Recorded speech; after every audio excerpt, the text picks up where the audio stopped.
I have loved putt-putt since I was a child. It was kind of a family thing that we did. Altogether, it's a lot of fun to compete within. There was a course that we had there in town. They had a tournament back in 1986 and went out there and won second place. I play mini golf because I've got a pig in the livestock convention down the road. They call me Ace. I'm the youngest one out here. I'm in my rookie season, and I'm ready to show everyone what I can do. I play mini golf because I turn 30 next month. It's about the only sport I can keep playing.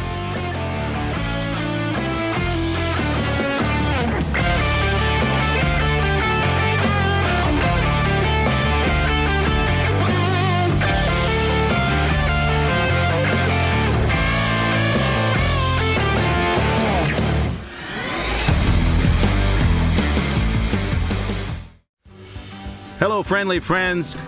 JT Tilley here from Pro League Network, and it is time for Putt Tour. That's right, it's Monday afternoon, and that's when all the freaks come out. We're here in Branson, Missouri at Brookside Mini Golf, and today we've got a fantastic lineup for you right here from PLN. It's Putt Tour.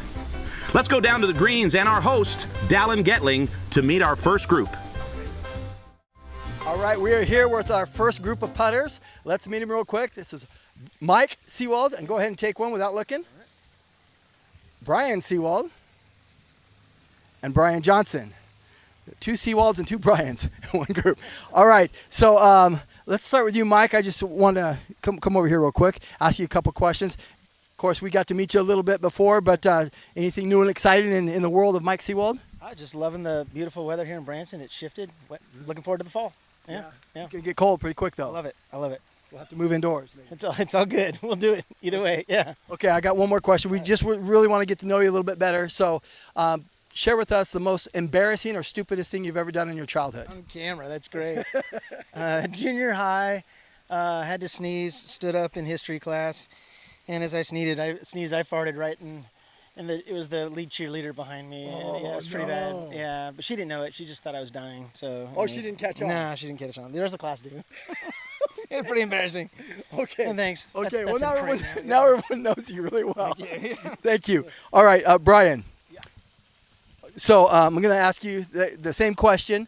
What is the most embarrassing thing of Mike's life? So there's this time he sneezed. No, actually, like one of the stupidest things we ever did was we're from California, so we went and visited our grandparents, and we were so bored. They live on a cul-de-sac that goes downhill.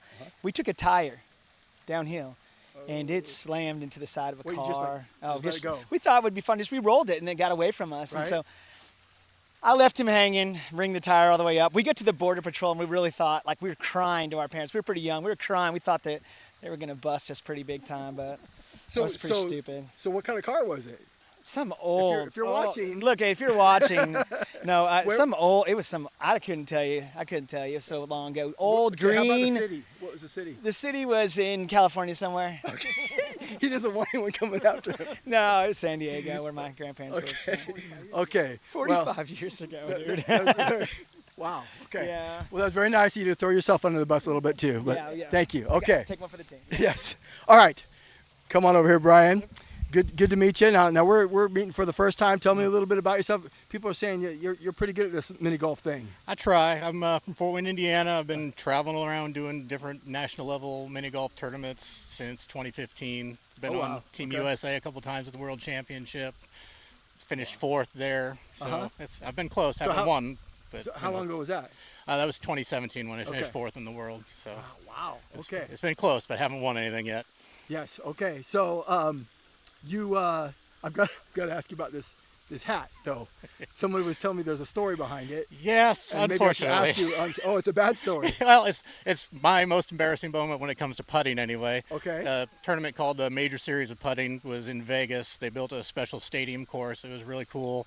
So my first tournament on that started off with ace, and then hole 3 was a little difficult if you missed, and I ended up taking an 8 on it. Oh, no. So the course announcer had some fun with me, but I ended up shooting an even par 36, even with that 8 that round, so I was able to dig out from it, but still. That's why taking an 8 is just in bad. front of tons of people. Oh, yeah. Okay, so that's why you're okay. You're good-natured about it, is because you pulled out of it a little bit. Exactly. Okay, there's a lesson to be learned there, right? So Absolutely. never give up. right? No, you stay in it because you never know. You know, your opponents can screw up too. So just stay in it, play out your round, and give it your best shot every hole. Awesome. Well, thank you. And we've got Eric Fiege right here. Eric, thanks for joining us. Tell me a little bit about yourself. I'm from Edenton, North Carolina. I've lived here in the Ozarks for the last 24 years. Been a competitive putter since 2011. 2011. Okay, so you're right up there with the rest of these guys. You take it pretty seriously. Just a little bit. Intense would be a good word. Nice. And even your job is related. Is that right? I'm a general manager for an indoor mini golf course. That's kind of an unfair advantage, possibly. So are you always working? Do you get to go out and play quite a bit? So I have no life because I'm there all the time. Gotcha. Does that mean you're playing too? That too. I'm either working or playing, which is why my wife is happy. Okay. Okay, I'll maybe just leave that there. But thank you for joining us today. Thanks, sir. Good luck. And on the count of 3, guys, we're going to reveal the order, and you're going to be number 4. So let's see it. 1, 2, 3.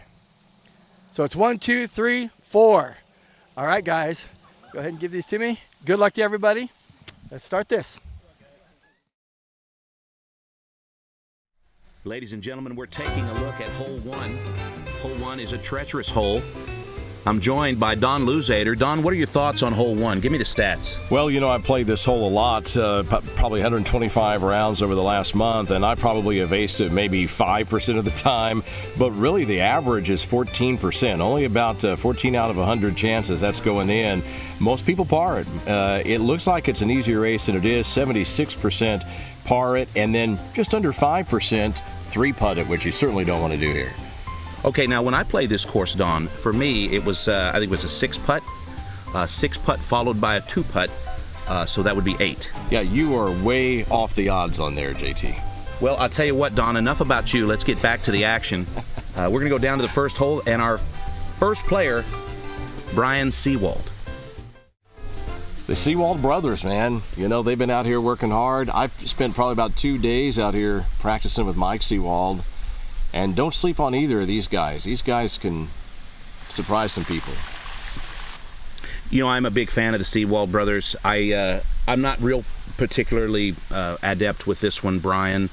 I know Chuck for a long time. Chuck is oh my God, Chuck would have hit that putt. Chuck absolutely would have nailed that putt in one. Chuck would have nailed it. See, this is the problem with booking Brian. If Chuck's not available, we call Brian, and he's just not as consistent. But he does eventually find the hole. And so good job, Brian. You'll never be your brother Chuck. Okay, up next. I think that was just some first hole nerves. Mike Seewald, when I was out here playing with him the other day, shot a 30. So he and I think Brian Johnson have shot a 30 on this course. Travis Walsh has a 31, but Travis did his during tournament play. Yeah, Travis currently has the lead. He's got the course record and also the Putt Tour record. But if somebody hits a 30, Travis will be dead to me, personally. Hit the hole. Too much power with Mike. Mike always has a lot to prove. He's about a fraction of an inch shorter than the other 2 Seewald brothers, and he always reveals that insecurity in his putting. All right, Brian Johnson. One time I was in a bar and I saw Brian Johnson eat 16 deviled eggs. This guy's a serious putter, man. Fantastic. He hit the hole. Yeah, once he gets a little bit more experience in putting, I can show him a little bit more about the finesse of just hitting it more softly. But he does have the right outfit, and he's got a nice putter. So for the viewer, he'll seem like a professional. I'm telling you what, no way that either of those guys will typically shoot a 3. That's just nerves on the first hole. They got him out of the way, and they'll do fine starting on hole 2. Here comes our good friend Eric Fiege. Eric with bright yellow sneakers, just in case some crap goes down. He's got the green thing going today. Eric's retired military, very proud retired military, family man, loves mini golf. He's also a long-distance runner. Let's listen in.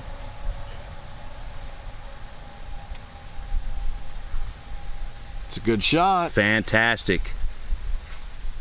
Eric's going to stomp down here to the hole because he knows he hit that putt just right. And Eric with 2. So no ace on hole 1. All right, folks, you're getting a good look here at Brookside Mini Golf here in the burgeoning metropolis of Branson, Missouri. It's the entertainment capital of the Midwest. And after one hole, Eric even, Brian and Brian Seewald over one, Mike Seewald even. You notice how I said that, Don? I decided to make the most words come out of my mouth possible while explaining that very simple thing. Yeah, it's just what I do. Well, the other thing we have going here is we got two Brians, so that's a little confusing. We have Mr. Seewald and Mr. Johnson here. Thank you, Captain Obvious. It was almost like you were saying that for the people that weren't watching the screen to see that the two names were there. Maybe they're getting a snack out of the fridge. Don, I just don't understand sometimes why you do the things that you do. Uh-oh, measurement. And in comes the bright-colored Jody Kimball to measure. Jody Kimball, he got that outfit from Ringling Brothers, Barnum and Bailey Outlet. They have that here in Branson, Missouri. Oh, just to the left. Mike Seewald. Twin brother with Brian Seewald and triplet with Chuck Seewald. Chuck played in our qualifier. He was fantastic. I hadn't seen anything like that. And then he's constantly unavailable when we book Putt Tour. So we do have the two budget Seewalds, and we're happy to have them both. But it's really just keeping a place card for Chuck. All right, Brian Johnson with a great putt. Brian has the least amount of experience here at Brookside. But he's doing fantastic, as you can see. So 3 out of the 4 players so far, with Eric yet to putt on hole 2, already have a bogey. Mike Seewald bogeying hole 2, Brian bogeyed 1, and Brian Johnson bogeyed 1. Eric looked very cool with that putt. Let's see how it looks on the other end. It's a good-looking putt. Getting it done. Eric Fiege again.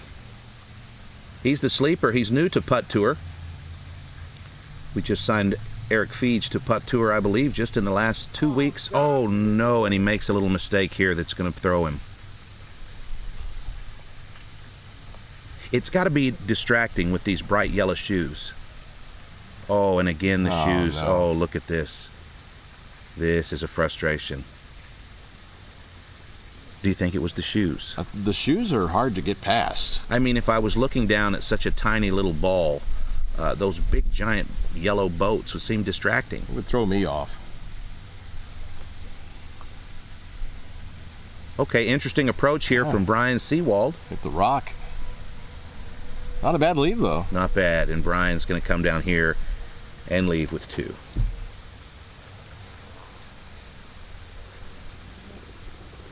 Or not. What'd you do to the hole, Don? Why is everybody limping? I don't know. I usually don't have this many problems with it. We played hundreds of rounds here at Brookside, and until you were sitting here, none of this was happening. All right, so those 2 bogeys to start for Mr. Brian Seewald. Brookside Mini Golf right here in Branson, Missouri. You can see in the distance our groundskeeper, Doobie. Doobie is here to keep the detritus off of the course and assist in ball retrieval after a hole-in-one. Ball retrieval, Don. Ball retrieval. Doobie works really hard. Can you do something about this helicopter, Don? You know, every time I'm out here, we have at least 2 or 3 helicopters fly overhead. You need to get that cleaned up. Eric +2, Brian Johnson over 1. We're gonna repeat. We're going to see JT some aces on this hole, I think. Brian Johnson leading off here.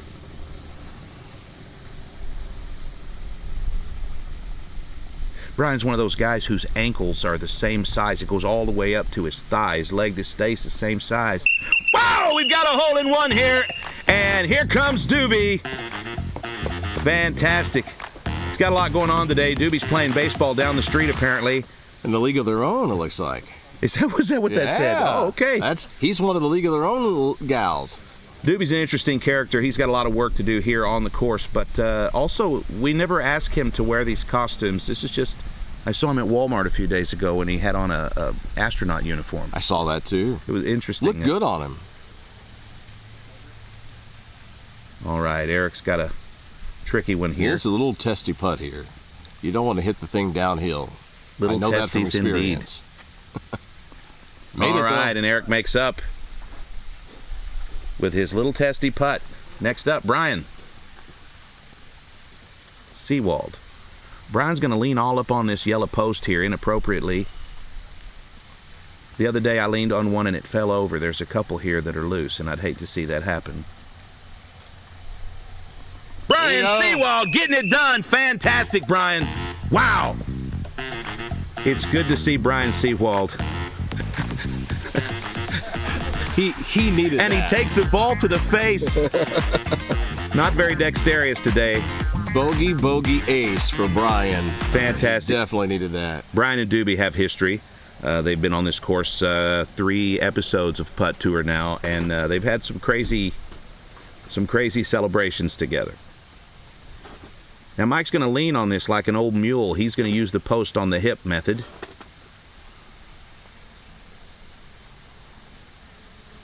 Oh, and just a little to the left on. You know, as many of us that have had our behinds up against that post or straddled that post, it's a wonder it hasn't fallen before now. Yeah, we probably also should clean that post.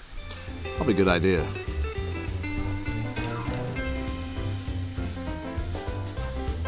All right, Eric's 2 over.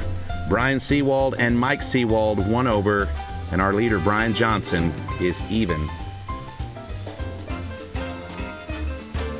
Kind of a rough start overall for these golfers.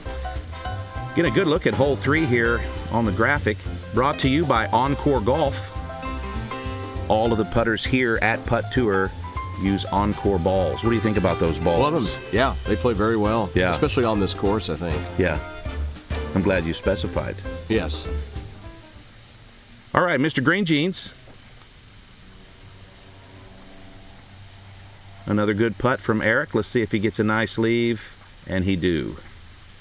It's a tough putt from over here, though.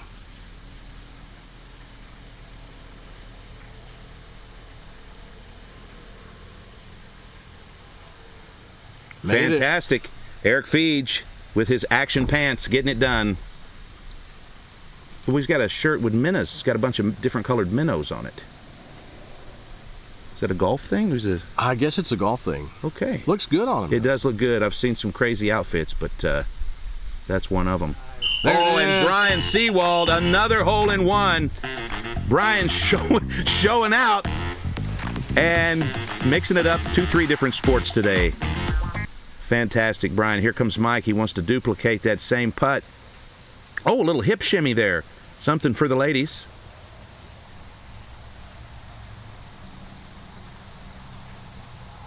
And a good leave for Mike. Do you ever do that for Christine? A little hip shimmy, little dances that you do in the bedroom and stuff, Don? I try. As long as I don't break anything, that's my thing. You know? Mean like the furniture? Or, No, like any parts of my body. I see. That was a tough one.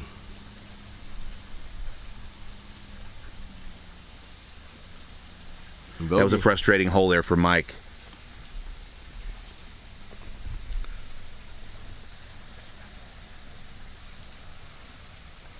Brian Johnson's not going to lean on the support of the little yellow pole. Brian's going to golf like a man here.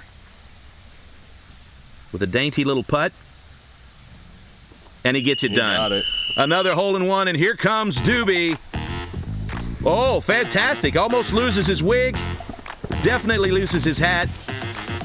And he gets the heck out of here quick. Brian Johnson, hole-in-one. Puts him 1 under par. He is the leader right now because Brian Seewald, you talk about the start that Brian had, 3-3-1-1, yet to make a deuce putt.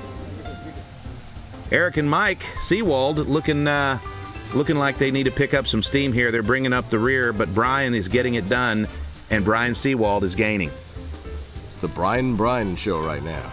So go Eric and go Mike. We need to tighten this leaderboard up a little bit here. Rolling into the 5th hole, you can take a look at it here. Just a straight putt, right, Don? It just seems like there's nothing to it. Just hit the ball with your club, and it goes right in the hole, So correct? right to lefter here into the hole. You just got to make sure you hit it far enough right to get it to track back to the hole. The other problem is you hit it too hard a lot of the times, and you're playing it off that back wall. Just like that.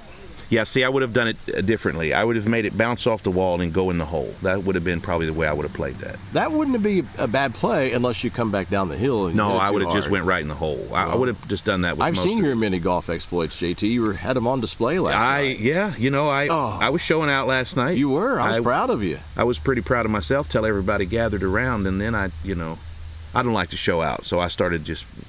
Yeah, you struggled there toward it. When you had an purposely. audience, yeah. Yeah, I've tanked it on purpose. Joey Graybeal was playing, and it's like, I don't want to take money from Joey.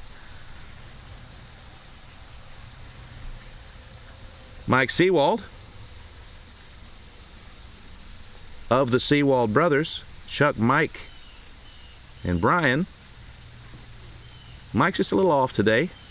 See, there's another shot all the way back to the back wall there. You want to aim this putt right edge of the cup. I've seen too many people miss this left, including myself.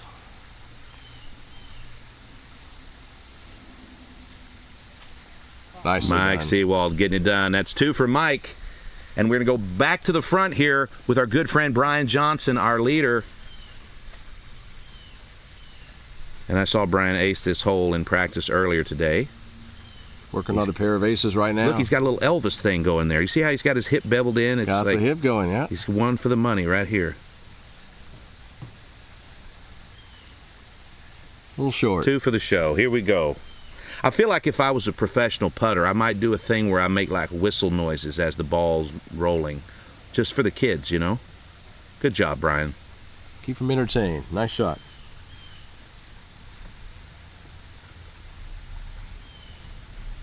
I'd like to see Eric sink this in one. That way we can see Doobie do a little celebration. He loves hole-in-ones, and over the last few weeks he has gone viral multiple times with his hole-in-one celebrations.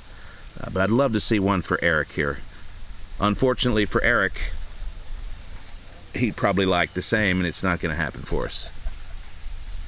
Eric's going to have to settle for a deuce, but again, this is not an easy putt from back there. I mean, look at the way Eric is dressed today. He looks fantastic. Like he was on his way to the breakdance competition, and someone said it was more money available at Putt Tour. He just said, I don't even need to change. Right. Let me just put on my Ray-Bans. He's easily adaptable. He is, man. Military man. There it is. Yeah, nice good job. Putt, Eric. Eric's doing well today. Eric's off to a 2. Were it not for the 4, he'd be solid. He went 2, 4, and 3 2s. Well, Don, you can't just say were it not for this one thing, he'd be doing great. But then everybody, Everyone's got one of those. If it weren't for the fact that I'm not playing, I'd be our leader. You could say anything like that. Woulda, coulda, shoulda. Yeah, I mean, that's a silly thing, man. But I understand. Brian Johnson's pulling out. He's 1 under. As we move on to hole 6, Brian Seewald, 1 over, and Mike Seewald and Eric Fiege bringing up the rear. But anything can happen. It's Putt Tour, and it's nutty. You can kind of see Eric and Brian just kind of mocking Brian under their breath there. You can just kind of see how they're just kind of saying things that don't get to the microphone. Yeah, you wonder what they're saying. I know what they're saying. They're telling him to miss, and it's just working. It's not a bad putt. You want to get it anywhere close to that hole, and he just did. Mike Seewald's a great putter.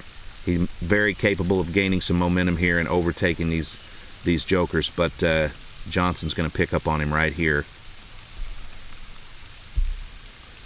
Brian Johnson sporting the PLN logo on his left bicep. Pro League Network, the purveyors of extreme sports, niche sports, and alternative sports. Putt Tour being one of them. Good putt by Brian. 109 degrees here in Branson, Missouri. It's a beautiful sunny day. It feels like it. I saw Brian ace this hole twice in practice yesterday, but he's happy to get the 2 there. And behind that bush somewhere is Eric.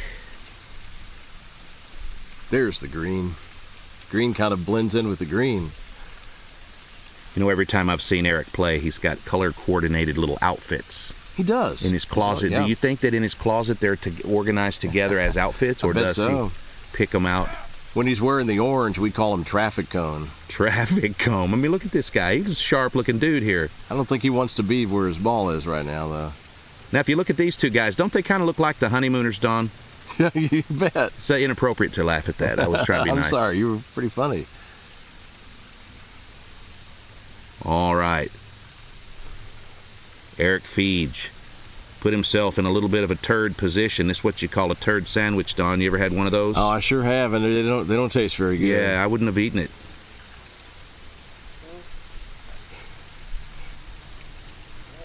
Okay, not bad. Eric's back in the money here. Nice shot. He was in trouble, but I'll take that shot. There's got to be something to these bright yellow shoes, man.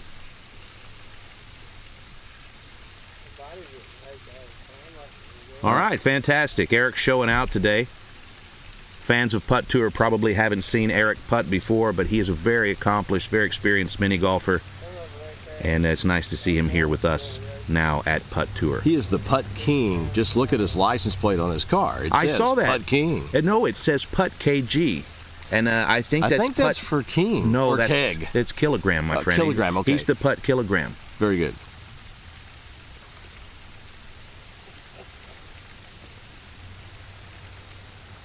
All right.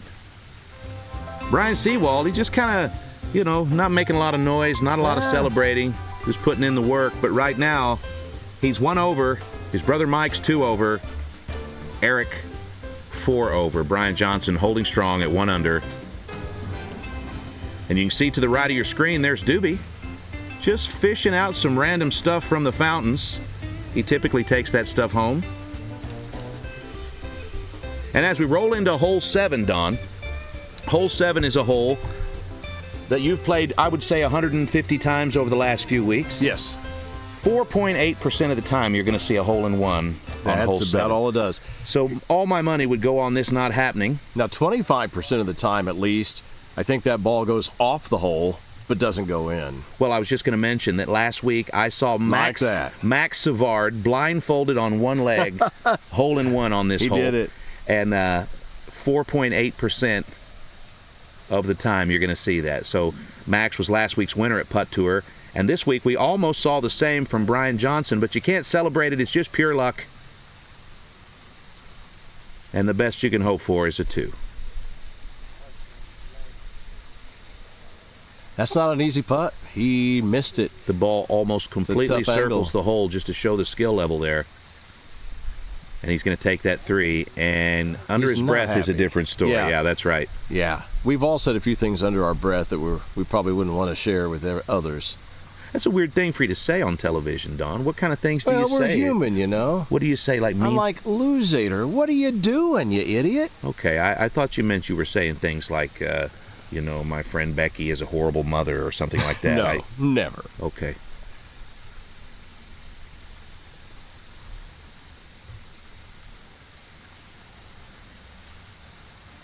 Something hanging out of the back pocket there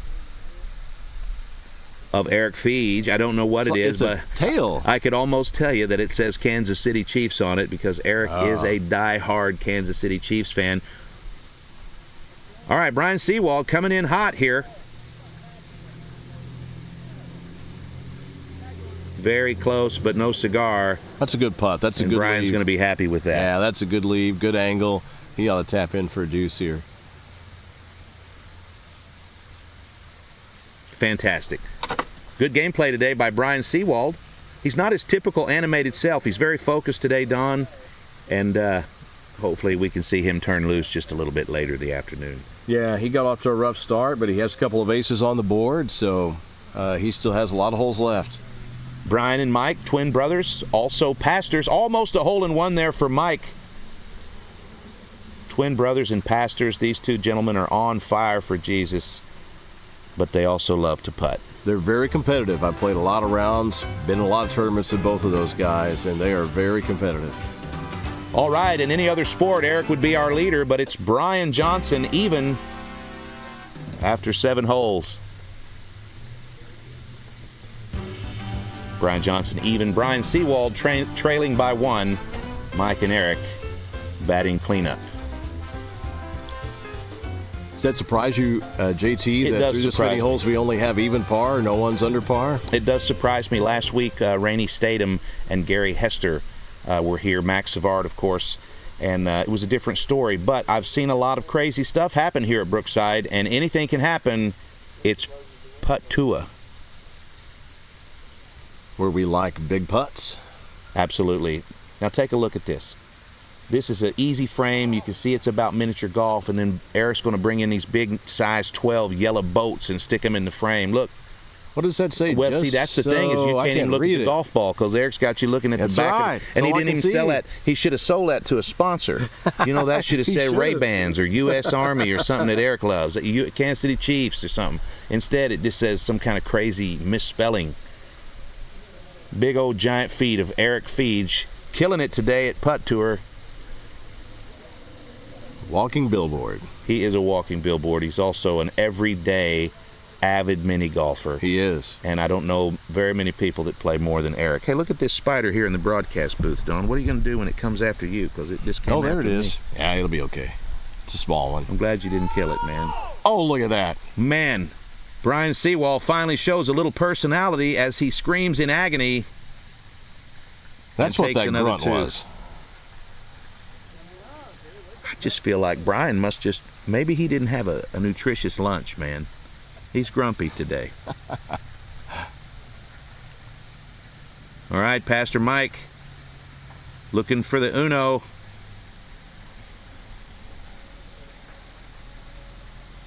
He left his short too. Listen, that's a fantastic putt. Good for Mike. He's starting to catch his rhythm here. 2 for Mike. Mike and Eric both still looking for their first ace in this matchup. Brian Johnson is new at Putt Tour. This is his first appearance. It's his first time to the Ozark Mountains. And things are just a little bit different here. Different times of day, different weather patterns. Everything affects the course. But it doesn't keep him from knocking this one down in one. And here comes Doobie. It's another hole-in-one for Brian Johnson.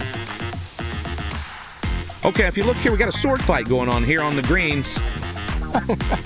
Nice little sword by Brian Johnson there. I didn't know he carried one. Let me ask you something, Don. If you think that, maybe if that was a real sword fight, how long do you think it would take for Brian Johnson to have killed Doobie? Probably pretty quick. You think he would have just, well, Doobie's a very I saw Doobie fall guy. over the other day going from one hole to the other, so. Yeah, that's true. It's pretty taxing. But Doobie's a tough guy, but Brian Johnson, I think he's the kind of guy that looks like he's got many kills under. I wouldn't want to make him mad. Yeah, pulling people off the highway and stuff, All right, we're rolling into hole 9. And we're going to join hole 9 here as Brian picks up his second putt. And there we go. Yeah, just picking folks up off the highway. Hey, friendly friend, I could see that. Brian is the dangerous one here.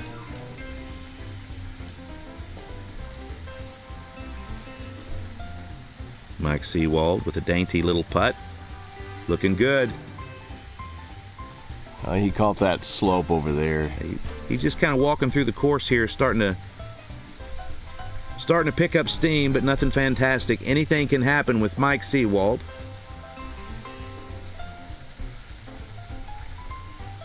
Brian Johnson now, he's going to put his heel up there, make it look kind of fancy this time. He's a little left heel lift.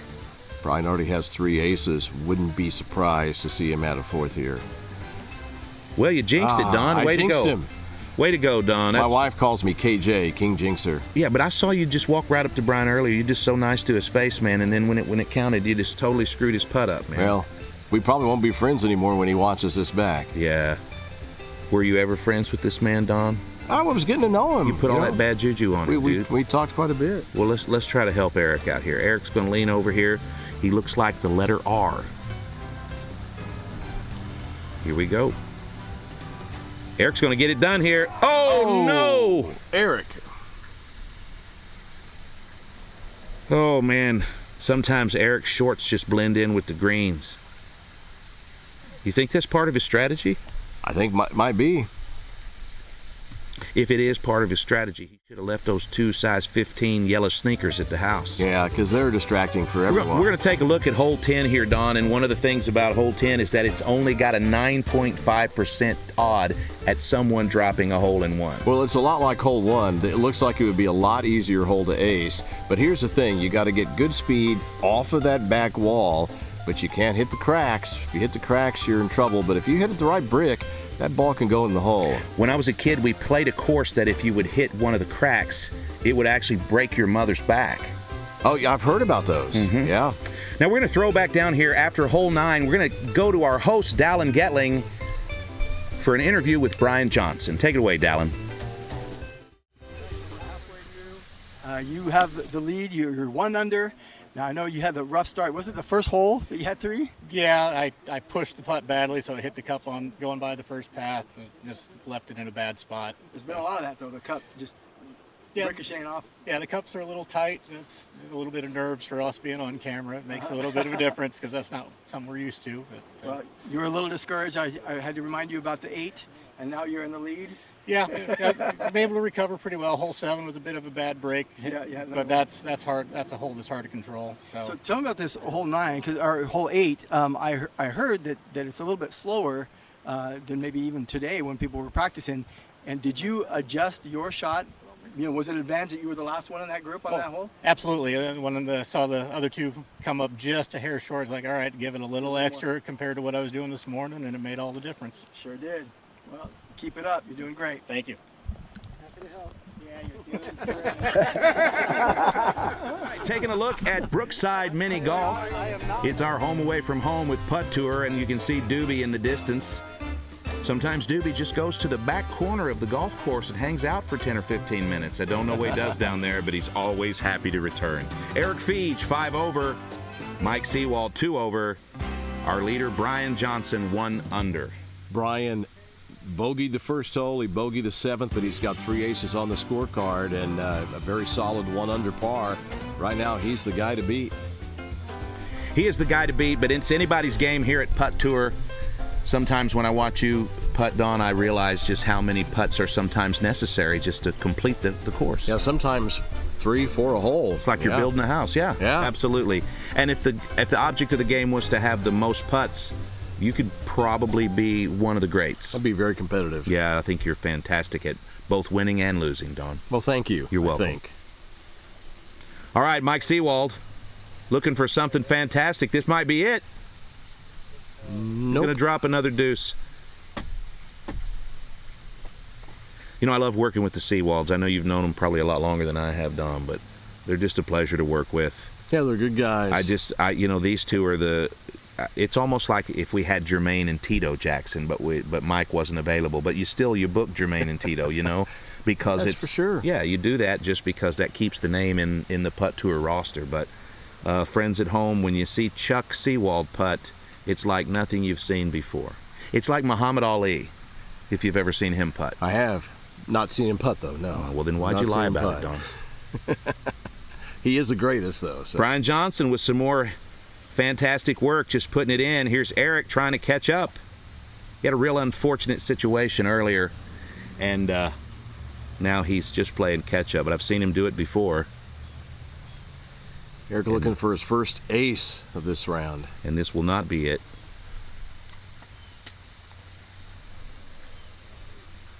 Playing a little bit safe here. I walked up to Eric earlier and shook his hand, and his ball cap said mini golf on it. Doesn't surprise me. Everything I've ever seen this man wear is mini golf themed. He lives mini golf. And he manages a mini golf course here in Branson. Oh, is that right? He manages it. Yes, he does. Oh, look at that. Look at that. You know, you'd think for a mini golf player that wouldn't be work. I tell you what, that is a hard hole to consistently ace. I saw Travis Walsh do it in a tournament here a couple of weeks ago, and I saw Rainey ace it last week, but it's not an easy hole to ace.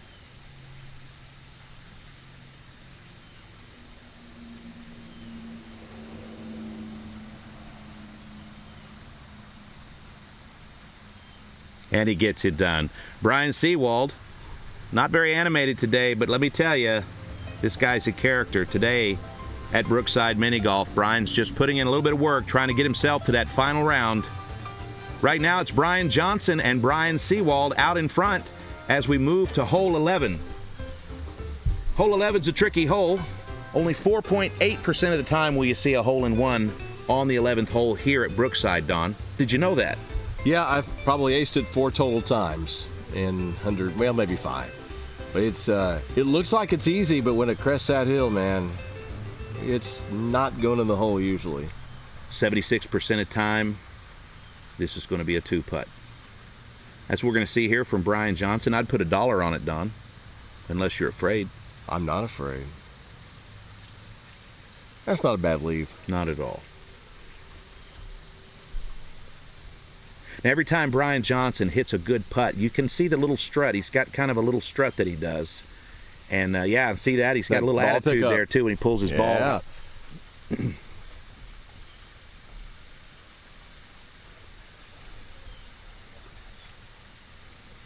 Eric Fiege from Branson, Missouri.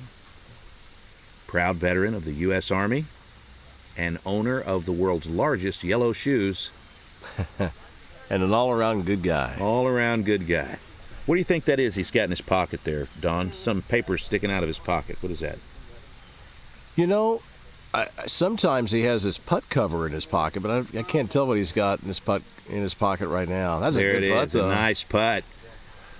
Eric's showing out a little bit. Yeah, it's his putt cover. It's his putt cover, okay. I wasn't sure what that was. I thought maybe he had the map of Silver Dollar City or something hanging out there. Brian Seewald, interesting angle here. Fantastic leave. A little bit of a sleeper here, Brian. It's good to see that. Absolutely. I can tell you that Mike Seewald probably spent about an hour with me working on this hole the other day trying to figure out that line for the ace, and we finally just threw our hands up.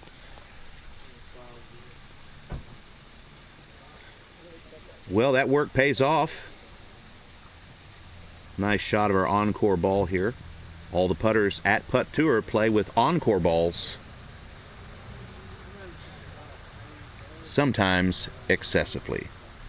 Yes. There's another wide shot of Brookside Mini Golf. Come down to Brookside Mini Golf next time you're in Branson, Missouri, and get to know Janet. She's fantastic. Brian Johnson, 1 under. Brian Seewald, 1 over.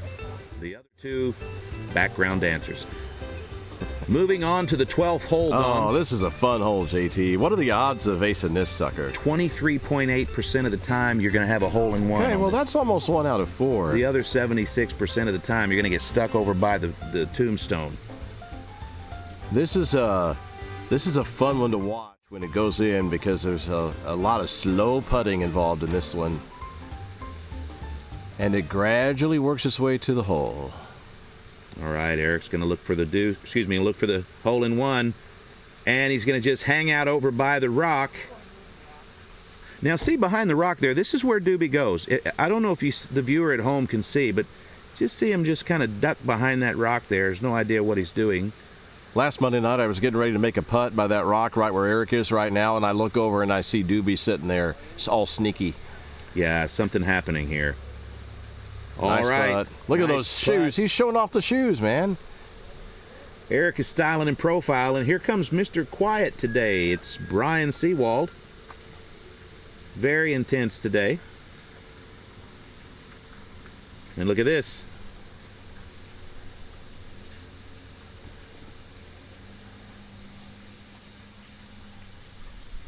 Taking care of our measurement, Mr. Jody Kimball. Doing it quite well. Yes, absolutely. Jody Kimball, the flashiest dresser currently on the Putt Tour. Oh. And I think all the multicolored shirts threw Brian off. He's going to take a 3 here. That's a tough one for Brian.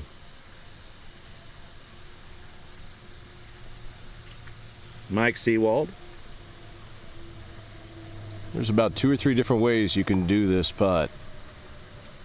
I just like to hit the ball and then it goes in. I feel like that's the best strategy here. I like that strategy. You've really simplified it, JT. Well, that's what it's all about. Over the years, I've been exposed to mini golf, dozens and dozens of times. Absolutely. And each time I've just seen it seems so easy to become a champion if you just put it in the hole. Just hit it with your club to go in the hole. Yeah, if you can do that, you will be a champion. Well, I think then I mean that's the game plan.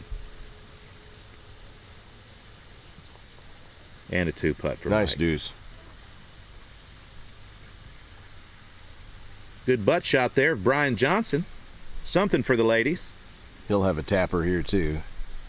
Brian's an interesting guy. He takes mini golf very, very seriously. He's been in here all day just warming up and getting ready for the match. Well, none of them got the ace.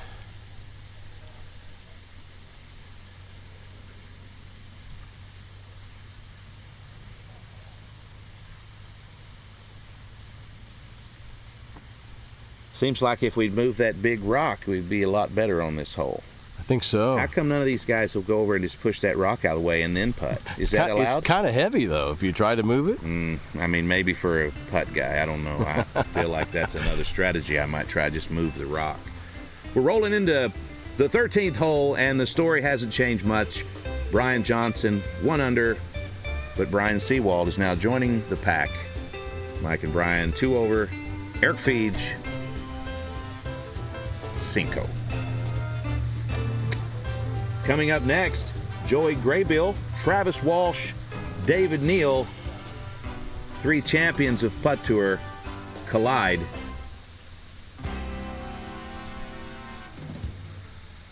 In an all-out battle for the heavyweight championship. Currently held by David Neal. I'm looking forward to it. Good putt by Brian. Here it goes. I spoke too soon. Hit it. That's becoming an increasingly popular strategy now, going off the back wall in this hole rather than trying to ace it. Or trying to ace it off the back wall. It's interesting. I don't know what the strategy is here for Brian, but I've never seen him get such a small amount of camera time. It's like all he wants to do is play mini golf. It doesn't make sense. I don't get it. He loves it. Great shot of the ball not going in the hole. And here's one of it going in. There we go. I'd just like to see one of these guys try to ace it off the tee box, not off the back wall. Let's see if Brian's in a position Johnson he's in a position to take that chance here. Let's see if we can get another ace from BJ. He went off the back wall. Look at that. Oh my. That's not a good kick, though. Yeah, he's not happy with that kick. Yeah, he throws the club, claps his hands. Oddly, a lot like when he celebrates, but this is his PO. I don't think he was applauding himself there. He's got a little book of spiritual quotes there. Maybe that'll get his head back in the game. But it was a very aggressive clap. I had that once. I'm sorry. It wasn't you. Look at that. Brian pulls it back together. Well, he was upset, wasn't he? Yeah, he was. Threw his club but down. He got it together. It's and like being in the military where your your gun is your best friend, your rifle's your best friend, your club is your best friend, right? That's right, until it betrays you. Oh my gosh! So you blame it on the club when you don't play well. That's absolutely, or the ball. Don. But mainly the club, because we use good on-court balls out here. Very aggressive putt here. Oh! Eric with another nice putt. He's playing well. He just had some ugly holes earlier, and I've dealt with a few of those. Good job, Eric Fiege. Having a great time here at Putt Tour in Branson, Missouri, the live entertainment capital of the Midwest. We're watching Brian Johnson run away with his first round. He's still 1 under as we roll into the 14th hole. We've only had 1 bogey on the 4 holes of the back 9. That was by Brian Seewald. This is a back 9 where if you can play it clean, you can shoot an 18 and do well on the front 9, you're going to put up a good score. 14's a tough hole, though, Don. Not a lot of hole-in-ones. I think it's less than a 5% chance of dropping an ace here, so most of these guys are going to play it conservatively. Yes. And we'll see what happens if Brian Johnson takes a chance. Brian Johnson, he's just filled with rage, isn't he, Don? Oh, you know it after that last hole. No, he's a cool, calm, collected kind of guy. Yeah, until he throws his club on the ground. Next thing you know, he's going to rip his shirt off and jump in the fountain. Nice deuce by Mike Seewald. Absolutely. Seewald brothers just playing it cool, sort of putting in the shadow of their brother Chuck, but they're both professionals and they're both fantastic, and we're lucky to have them here at Putt Tour. But if you've ever seen Chuck, he's the best of the brothers I've seen in mini golf. Yeah, without a doubt he is, and he's also the most stylish. But these guys, they're good people. They're a strong family, and Chuck has paved the way for those two guys. Chuck has, yeah. They owe a lot to Chuck. I think we all do. Good job there, Brian Johnson, getting it done, taking the fast track here to the final. Now, keep in mind, the winner of this group will move to the final round today to play sudden death with the winner of the next group and today's overall lowest score. Those three will shoot sudden death. Oh, no. Eric's in no man's land. Oh, no. The red is lava, and Eric is now in a bad spot. So we're going to give him 8 inches from the wall. And Eric's going to have to do something impressive here. Now, we've seen that before from Eric in other places. This is his debut at Putt Tour, and he needs a miracle. Yeah, looking at his position, there's not a lot of room at the end of that brick there. There's not a lot of room to get a line to the hole. So you almost just want to play it up on that green, safe, and take your 3. You know, I talked to Eric a few weeks ago I visited another tournament where he was competing, and I talked to him. He said that, fantastic shot. Going to put him right back in business. Nicely done. He said he doesn't get flustered. He said the only thing that really bothers him is loud noises, and there's not a lot of that out here. No. At Brookside, but he said when I come to Putt Tour, he said, you can say whatever you want. You're not going to fluster me. Just don't make a lot of loud noises when I'm putting. I've actually almost fallen asleep putting out here before with that waterfall. It just kind of relaxes you. Yeah, it's also somewhat of an age thing, Don, but, as people get older, people are prone to falling asleep. Yeah, I'm getting there. That was a great first putt. Thank you. By Brian. Again, Brian just going to sashay off the green. The Seewald brothers have played hundreds of rounds here at Brookside Mini Golf. They've got this course wired. Eric Fiege, Brian Johnson, new to the course, but you wouldn't know it by watching today. Brian Johnson running away with it, teaching a clinic, and also very angry and filled with rage. So be careful if you encounter him on the course. Moving into hole 15. Hole 15 is an exciting hole. I have never seen a hole-in-one on hole 15 in all of my time here at Brookside. How about you, Don? Oh, I've made probably 10 or 12 of them. Oh, now, that's funny. But who's because counting? Our good friend David in stats has told me that there is a 0% chance of a hole-in-one on 15. Well, he hasn't seen several of us play that hole. I have to tell you, David's a monster, so let's test his theory here. Let's do it. Come on, David.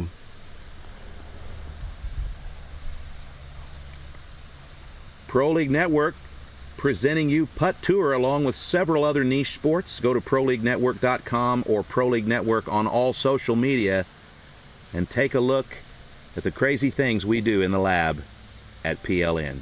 Great putt. So far, David's in a good position here. Yeah, it's a nice stress-free putt for Brian Johnson. And so far, a win for David Gardino.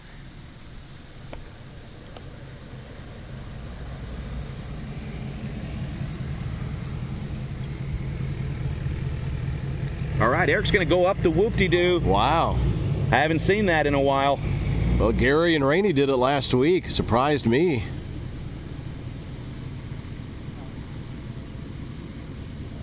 The thing that happens when you go in the little hole there's a winding cascade of tunnels. It takes about 15 minutes. For it to come eventually out. It may come out the other end. Oh, it's okay. Here we go. Does it get stuck? I think so. Yeah, that's why I don't play it that way, because I've had it get stuck in there. Oh, my gosh. That would have put us in a bad position, David Gardino, but it looks like your theory has been tested. And Eric Fiege, what are we going to call that? That thing almost went in. That's a 2.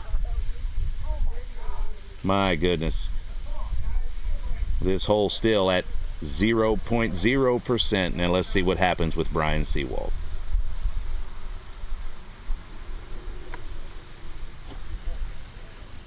Oh, nice. Wow, fantastic. That's about all you can ask for here. Oh, that's perfect. Very solid mini golf today from Brian, and very solid ball retrieval.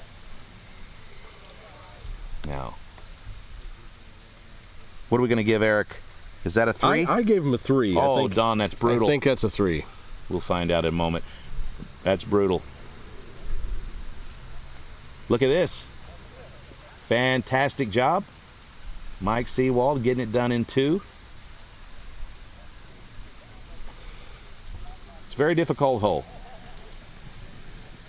We almost saw Eric, the first man in Putt Tour history, to ace 14, but it didn't happen. And so as we move, 15, as we move into hole 16, there's a 9.5% chance.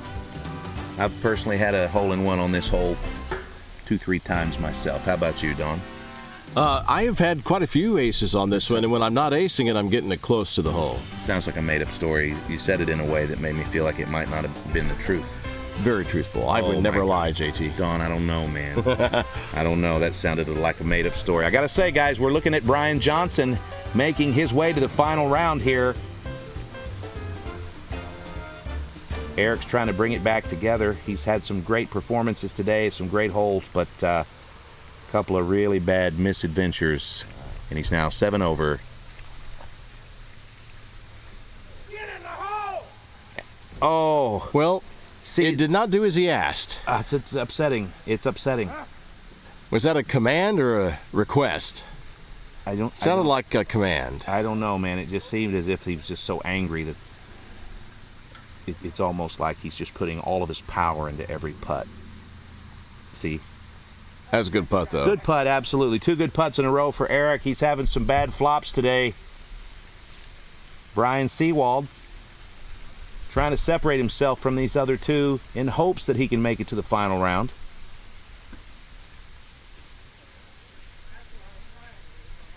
There we go. That's a fantastic putt. Good leave. Thank you. And 2 for Brian. Yeah, JT, if you don't win, it's really important to still score as low as you can because you could be that wild card in the finals, right? That's right. Every week at Putt Tour, our 2 winners and our wild card move to the final round to play sudden death for the money. So everybody's got to finish strong here, even when they haven't had the best performance. Look at this putt by Mike Seewald.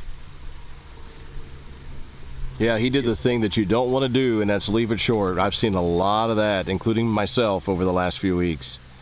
Just ran out of gas there. That's okay. This is a doable putt here.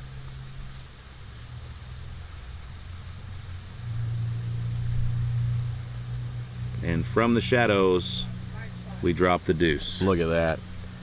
Together. All right, Brian Johnson, our leader. That's 12 straight deuces for Mike Seewald after a rocky start. Several hole-in-ones today from Brian thus far. May see another one here.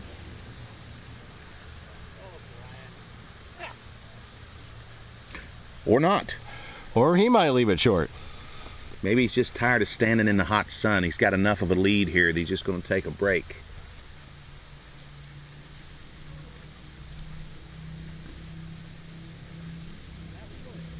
Oh, no.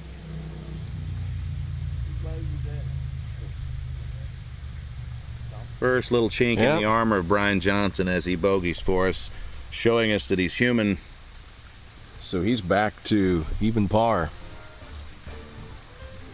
Great day of mini golf here at Brookside Mini Golf in Branson, Missouri. Excuse me, 1 under. And as we roll into the 17th hole, we've got Eric Fiege, 7 over. Brian Johnson leading with 1 over. The Seewald brothers 2 over. Once again, our leaderboard sponsored by Encore Golf. All the putters at Putt Tour putt with Encore balls. And they love them.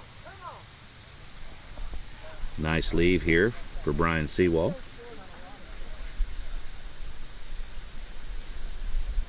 Yep, that's where you want to be on 17. Hit the ball off of that slope and get it as close to that hole as possible. Because you don't want to miss the putt. May go downhill. Mike and Brian with identical matches today. Tied up here at the 17th. Both trying to pull out a big number. Again, you can see Brian Johnson just hating over there. He's probably muttering under his breath some voodoo stuff. Look at this. Oh, that's beautiful. Thank you. That'll work. Mike Seewald with some pretty putts today. That's what they call them. Pretty putts? No, that's disrespectful. Oh, okay. Sorry. Mike Seewald.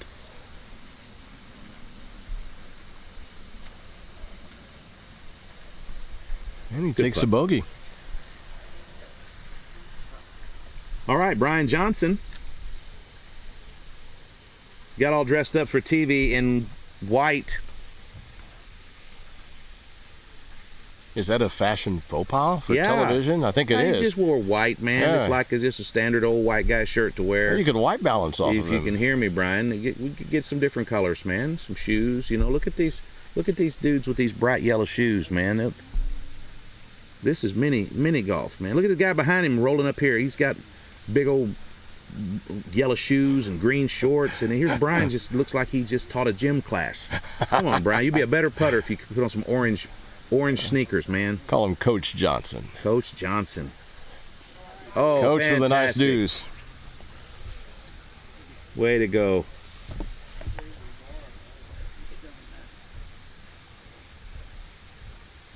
Eric's very focused. And he's coming in hot. Oh, and that's not a good about lead. the worst case scenario. Yeah. Tough game for Eric today. He's had some really fantastic holes, but he's really got some bad ones. Yeah, 14's a booger, and it's responsible for a lot of this frustration for Eric Fiege. But as you say, he is the putt kg, the putt kilogram. The putt kilogram in full effect.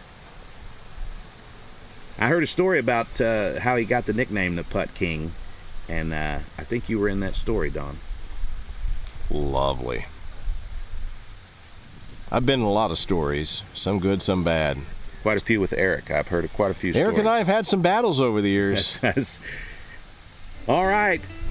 We are here at Brookside Mini Golf, where it's all over but the crying. We're coming up on the final hole, and our first match is about to end. Brian Johnson will be our winner, most likely. He's 1 under, and Eric Fiege is looking for something impressive here. 8 over. Brian Seewald 2 over, Mike Seewald 3 over, and it's just been an ugly, ugly match for Eric, who's bringing up the rear. Our final hole is going to be led by Mike Seewald. Mike's a fun guy. Oh, he is. He's a fun guy. He's a fun guy to watch play mini golf, and he's also just a fun guy. Probably played about 25 rounds with him out here Friday and Saturday.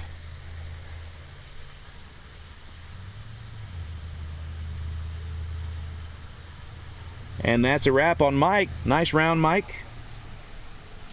He'll move over here to the lounge, and we will see what happens with this next round. Mike kept it in the 30s with the 39.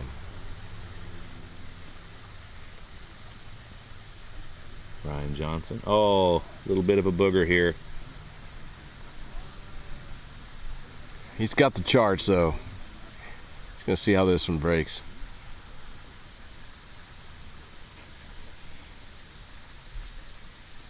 Very methodical, some of these guys, you know. Yeah, Brian, for sure. He's had a lot of fortunate hops here. This is a tough one, but he should be able to finish this You off. want to aim this right edge of the cup. Oh, that's just... And he didn't. Unfortunate. But he'll still make his way to the final round. With an even par. Yeah. Can't ask for much more than that. Actually, you could. All right, this is the last putt here for Eric Fiege. Currently 8 over.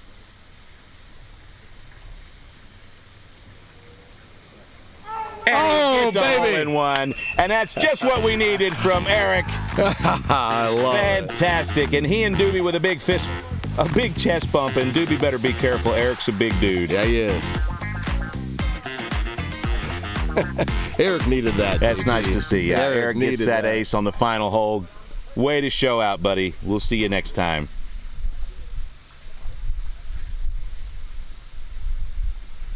Doobie comes in hot for those chest bumps. Have you had one of those yet? I have not had the pleasure of having a chest bump from Doobie. 2 weeks ago on Putt Tour, he came in and chest bumped Justin Thomas. I saw that Justin told me later that he peed a little bit. I bet. And final putt of the first round here. Oh, no. There's some breaks on 18. You got to know how to read every one of those suckers. Yeah, you should have ran out there and told Brian. I would have liked to. Just didn't have time. All right, and Brian with a fun little dance move there to get the ball out. And guys, that's it. The first round is in the books, and Brian Johnson is even, and that will take him to the final round. Seewald still in the game here. If one of our final three competitors, Seewald, the Seewald brothers 3 over, are going to hope for a miracle, and Eric is going to have a cup of coffee After his ace. Coming up next, Travis Walsh, the #1 ranked putter at Putt Tour currently, is going to face... Hey, just off camera, Don, you see what just happened? I know. Our #1 ranked putter, Justin Thomas, is just coming in hot. He came out of nowhere. He's in his civilian clothes. He did not like that one bit. No, he did not. I will say, coming up next, we've got our current champ, David Neal, facing our top-ranked Travis Walsh and journeyman golfer, Joey Graybeal. Let's go down to the 18th hole and an interview with our host, Dallin Getling. He is top-ranked. Great job. You had a lead that whole time, and I have a feeling we kind of trying to play it safe, just to be a little more conservative. A little bit on the back nine because there's some spots you can get into in trouble, and I still managed to find a little bit there at the end, just to hit a couple of really bad putts. But it wasn't my best, but it was good enough this round because the course won this round. It was. I mean, so who do you think is your toughest competition in this next group? After Joey's won so many tournaments, you gotta count him as the main guy. So. Okay. Well, now you've got plenty of time to watch and learn, like you were earlier. You're seeing how this course changed a little bit and making the adjustments. So now you get a whole nother round of that. Oh yeah, I'm looking forward to it. It should be a good final once we're done with this next match. All right. Well, congratulations. Your winner, Brian Johnson. All right, we are back. It's Putt Tour, ladies and gentlemen, Monday afternoon at the Brookside Mini Golf Course. We've got a fantastic lineup. Our second match today, David Neal. David Neal is a local Branson, Missouri putter. He was the winner of our inaugural Putt Tour 12-man tournament, and he is who we call our reigning champion. But he's going to be facing the GOAT of mini golf. Many say that Joey Graybeal is the greatest of all time. He's going to go head-to-head with Travis Walsh and David Neal. Travis Walsh from Lawrence, Kansas, pro mini golfer, not too far up the road, just a few hours from here, and Joey Graybeal from the great state of Georgia. So as we get prepared for that second match, Don, I have to tell you, I believe we're going to see fireworks. Now, it's anybody's game, but if we're going to make a gentleman's bet here, I'm going to say we'll see Brian Johnson, Joey Graybeal, and Travis Walsh in the final. I think that's a pretty good bet. I've seen Travis play a lot out here. We saw him shoot a course record of 31. Travis is a solid golfer. He doesn't make a lot of mistakes. He made one mistake that cost him that Justin Thomas took advantage of, but I don't see him making a lot of mistakes. And Joey Graybeal was out here practicing the other day, and man, he's fun to watch. Yeah, he's fun to watch. He's a crazy person. Great personality. But now let's don't sleep on David Neal. David Neal is the reigning champ here at Putt Tour at this particular course, and David Neal, he wiped the course with all these fellas. I believe you were there, Don. I was there, and he won it in sudden death and got a very calm deuce on the second hole of sudden death. I was very happy to see David. He hasn't won a lot of putting tours. He's done well in our league, but he's never won our league. So I was very excited, our Show Me League. I was very excited to see him come out here on Putt Tour and win the very first Putt Tour event out here earlier in September. Yeah, it was fantastic to see that from him. David Neal's a great guy. He's a family man, retired gentleman, lives here in Branson, Missouri, and just loves mini golf. But how long has he been playing with the Show Me Putters, Don? David played probably starting in the 2018-2019 time frame when we started the league, but then he moved down south. Yeah, he was living at the Villages. Lived in Florida and came back, and so now he rejoined our league last year. We're glad to have him back. So now when David went down to the Villages in Florida and then he came back, did he come back with any extra putting skills? Did he inherit any putting skills from Florida? Yes, because he lived near a golf course or worked at a golf course or something. He spent a lot of time around a golf course, and not a mini golf course, but a real golf course. And I think he brought some of those skills back. And this year, he's had some top 3, top 4 finishes here in our league. You said golf course 7 times in one sentence. Well, it's I'm very good at repetition, you know. Yeah, that's what I hear, man. Yeah. Is it hard for you to sit over here in the booth with me today and not play, Don? Oh, absolutely. I know this be out there playing. Yeah, it's almost like your day job. Don, for those of you watching, Don is a professional DJ at it's a club called the Pink Tomato. Am I right? Is that where you work? Well, that's my after-work job. So we weren't supposed to talk about that, but that's okay. So then we'll just say that Don is. I'm on the radio. He's a radio DJ, and if you can't tell, he's very popular in these parts. But he's also a pro putter. And anytime we get a chance to have him guest with us on commentary, it's always a pleasure. So nice to have you here, Don. Thank you. And the first time anyone's called me a pro putter, I'm happy to be a part of well, congratulations. Pro League Network. Yeah, absolutely, man. All right, it looks like we're just about ready for our second match. And Don, if you have some time, you can stick around with me here. And we're going to see some legendary putting here. I think we're going to throw down to our host, Dallin Getling, and our next trio. We have Travis Walsh. Travis, go ahead and choose one of these. Don't look at it. David Neal. There you go. And Joey Graybeal. All right. So, Travis, come on over here. Now, we got to meet you before and talk a little bit. And, yeah, you actually do, not only do you play mini golf, but you actually create mini golf, portable mini golf. Is that what it is? Correct. Yeah, we've built our own course. We've designed and constructed a few other courses, but yeah. So my question for you is, if money was not an object and you could create the ultimate mini golf obstacle, what would it be, and how many strokes would it take to get through it? I think maybe being a new parent, I'd have to say, let's do a straightaway 20-footer with my boy and my baby girl running around all over the hole, and you got to hit it through them. That's what I practice at home, so I think that's... I love it. I love it. Okay. Well, good luck. And that probably won't even cost that much money. No, well, you know. You might make some money, right? Because you got to bring them to each event. Yeah, you make a hole-in-one, we'll put some odds on it. Right on, man. Okay, well, good luck. All right, David. So, David, good to see you again. Good to be here. Now, we had a tour here previously. David is the champion. And so, David, I know you, not only do you do the mini golf, but you do golf, right? Yeah, yes, sir, I do. So you've competed with some of these guys? I haven't competed. Well, I've competed Travis in mini golf. First new to Joey. New to Joey there. His name precedes him now. Okay. Right? We've heard of him.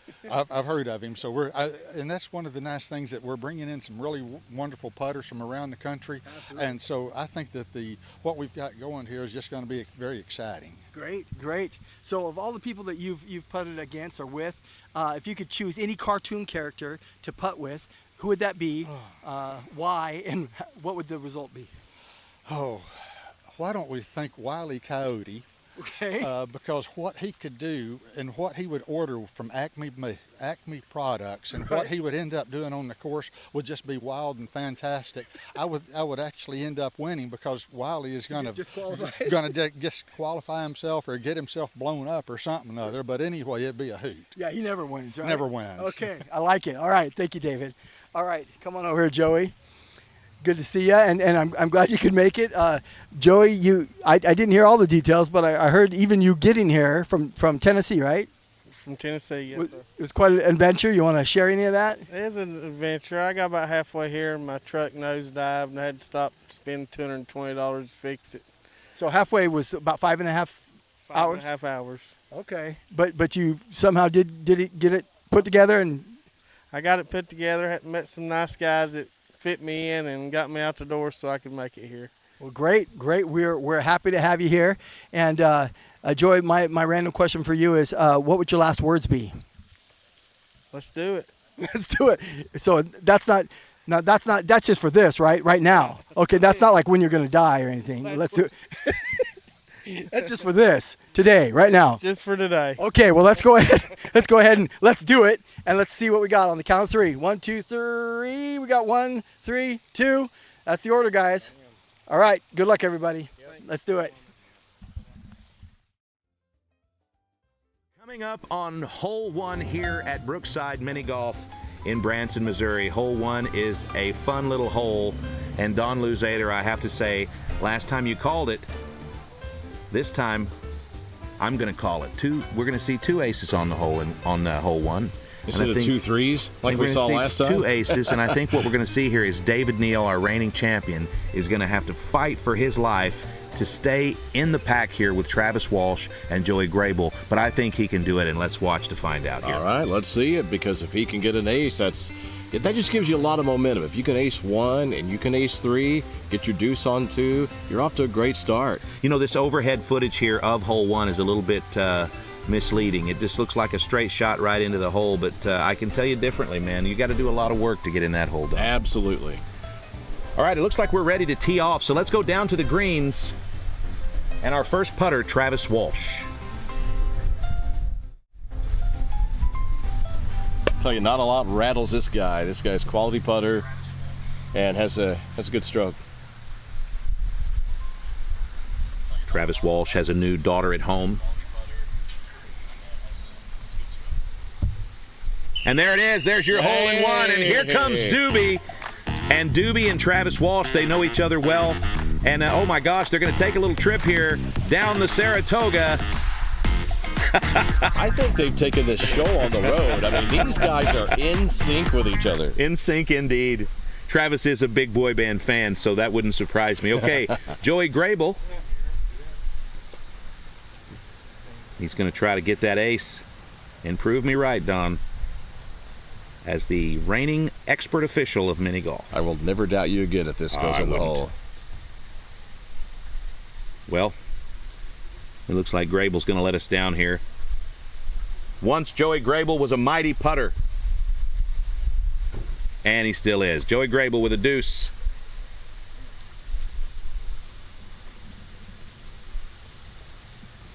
And here's David Neal. Friendly little putt. Oh, and I'm a liar. I'm so sorry for what I've said to you, man. Don. Right off the hole. I was in the throes of passion, and I sometimes say things I don't mean. I really thought there would be 2, and I'm so sorry. That's okay. You got one of them. I did, but that means I'm a half champ, and that's upsetting. All right, so taking a look at the leaderboard here, Travis Walsh 1 under, David and Joey even. Joey Graybeal's going to lead off our second hole. Once again, we're getting a look here at the hole, courtesy of Encore Golf. Encore balls. Everyone here at Putt Tour plays with Encore balls. Some better than others. All right, we're going to take it down to hole 2. And Joey Graybeal, the reigning GOAT of mini golf. I've seen Joey play a number of events on Pro League Network, and he doesn't lose. Joey's fantastic. He's a fantastic putter. He's going to stomp down here and try to get this in 2. But one of the things you'll notice about Joey is as he gets older, he has to bend over closer to the ground to see the ball. His sight's going. Really? Yeah. Yeah, he's getting older. Look here, he's going to lean down here and make sure he can see the ball and make contact with his eyes. He can see the outline of the ball, and he just has to use his basic senses to know where the hole is because he's an elderly person here. Well, I can identify with that, and that's not a good start there for Mr. Graybeal. He missed that one. That's a tough putt from back against that wall, though. Yeah, that's a tough one. Joey Graybeal's going to take a 3 on 2, and here comes David Neal, the champ. One of the coolest guys in town, David Neal. And we're going to get a look at what his game is going to consist of. And that's not bad. Good shot. Not bad at all. I've had a lot of conversations with David Neal. He's a large man. It's a big guy. Tall guy. Big guy. Oh, man. And David also will take a 3 on hole 2, and that's disappointing, but he's still in it. We have seen 4 threes on hole 2 already today. Yeah, it's a tough hole, but hole 3 coming up. Hole 3, we see Joey 1 over, David Neal even, and Travis Walsh, our leader, 1 under. So as we roll into hole 3, Travis will start off, and I've seen him ace this hole only once. Last week, Max Savard, in sudden death, won that week's putt tour with an ace on this hole. Very, very, very rare. With a shot that looked just like that one. A kiss off the brick, downhill. That one didn't quite have the same result. That's a tough place to putt from because there's a bush over there. And, I mean, your back end is right up against that bush. A lot of excuses. It's not comfortable. A lot of excuses. I'm just telling you, man, it's not comfortable. It's really a lot of excuses. All right, so here we go. We're going to go ahead and squat the tree. Travis just throwing in some entertainment value. So squat the tree, and then he's going to putt with his little tiny foot up on the brick. Look at that. That would have been so cool if that would have gone in, but instead he's going to read one of his wife's notes from home. There's a lot of them here. She writes, little spiritual quotes for him and helpful little notes. Yeah. And, do your best, Travie. He's got a longer putt now than he had. Look at the putter here. 9 pounds of putter he's got here. Claw grip. And he gets it done. Travis Walsh, our leader. Nice wide shot of the course here. It's a beautiful course here at Brookside Mini Golf in Branson, Missouri. And after 3 holes, Joey Graybeal 1 over with David Neal and Travis Walsh even. And as we roll into this next hole, the 4th hole, the putters are out of our earshot now, and we can discuss their games a little bit more openly. Oh, I love this part. I'm excited, Don, to see Travis Walsh and Joey Graybeal and David Neal in this grouping together. This is a nice grouping for us. But it's going to be tough for David. David's not quite as experienced. He is our reigning champion. But Travis and Graybeal, fantastic putters. And as you can see, David is in it. He is. Like Tony Bennett. Just like we saw Julian Moody in it last week. David Neal's in it right now. We'll see how long he can stay in it. But David's a good quality putter. He's a giant man. Look how long this guy's legs are. He's got huge feet. He's just intimidating. Sometimes I just feel like this guy is one of the largest guys, but because of his demeanor, he's such a friendly person that you don't really view him as a giant. But he's built like one of the country bears. Kind of soft-spoken, fun guy to play rounds with out there. David and I played a lot of rounds on this course together. Travis Walsh is a very methodical player. Again, he's a new father. He and his wife have a beautiful baby daughter at home in Lawrence, Kansas. Very excited about it. Perfect. And he aces the hole, and here comes Doobie. And Doobie's going to direct traffic here. Oh, and it's a proposal, Don. Oh, and Travis said yes. Yes. Oh, my God, I knew one day they would end up together. Doobie's so excited. Doobie's go over the moon. In the parking lot and celebrate. Did he just hurdle a fence? Yeah, Doobie's an athlete. Doobie is an athlete. Today he's playing baseball, apparently. Last week, I think he was an astronaut. He's an interesting character. You never know what he's going to be doing. Joey Graybeal's looking for the ace here. He does not like not being our leader. Got it. All right, and it looks like Doobie is limping to the hole here. And he's going to retrieve the ball here. One thing that I noticed, I don't know if you saw, but as he jumped over the fence, he landed flat on his butt end, and so Doobie walking off a bruise. Does Doobie get hazard pay out here? You know, I don't know. Doobie, he's the groundskeeper. I think he also may live here. Every time I've been here, he's been here. Yes? What a coincidence. He was dressed like a pickle the first time I met him. Wow. Yeah, delicious pickle. Yeah, but, like a dill or kosher yes, dill? Yeah. Yes, like a mixture between a dill and a kosher. What would you call that? A dosher. A dosher pickle. All right. Doobie the dosher. Here's our leader, Travis Walsh, 1 under. He's sporting the Putt Tour merch. Thank you, Travis. You know, I've seen guys experiment on this hole, going off the first rock, but in the end, it all comes back to everyone goes off that back wall to try to ace it. He really does. We're going to take a look here at Travis. Looking for the bounce. Oh, my gosh. And he gets it done. Holy smokes. Travis with a hole-in-one. And Doobie's just absolutely running out of bits. Travis is killing it today. Wow. Okay, Joey Graybeal. Travis wouldn't mind seeing Doobie a few more times. No, I got to be honest. I have had so many people tell me that they love the groundskeeper, and they always say they love the clown. It's not a clown. It's just got a blue wig on. There's nothing. I know several older ladies that have that. All right, here goes Joey. Joey with some fancy footwork here, and he doesn't quite get it done. Yeah, Joey's going to pull out his graphs here. That's one of the things that I've known about Joey. I've done commentary for a few different events that Joey's played in. Yeah. And Joey takes that book of charts and graphs very, very seriously. Absolutely. And he's also generous with it. He shows people what he knows and shares his knowledge. He's Gary a great Hester guy. does the same thing. They call Gary a coach. Fantastic. Joey with 2. Gary and Joey have a heck of a rivalry, and I'm sure we're going to see more of that. Gary Hester, another one of the putters on the tour here at Putt Tour. You're getting a look here. Oh, and it's almost another hole-in-one. Oh, my goodness. Now, you're getting a look here at David Neal. That's his 2-putt. But, my gosh, David just, David knows sort he of just missed that. Hovering around the hole. Again, Brookside Mini Golf here in Branson, Missouri. It's a fantastic place, and Pro League Network calls it our home away from home for Putt Tour.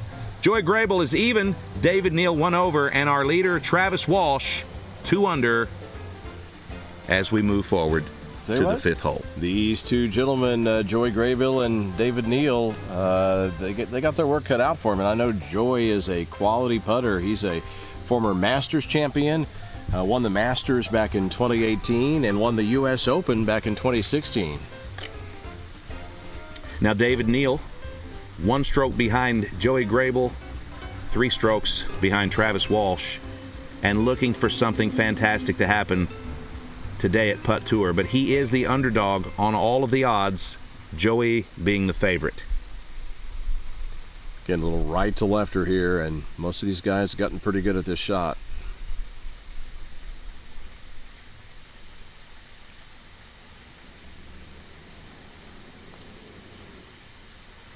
Looking good, and Joey just to the left of the cup. But he didn't hit it too hard, which is a tendency to do. I played in a tournament last night with Joey, just a fun, enjoyable little tournament, and Joey just can't take off the serious game face, you know?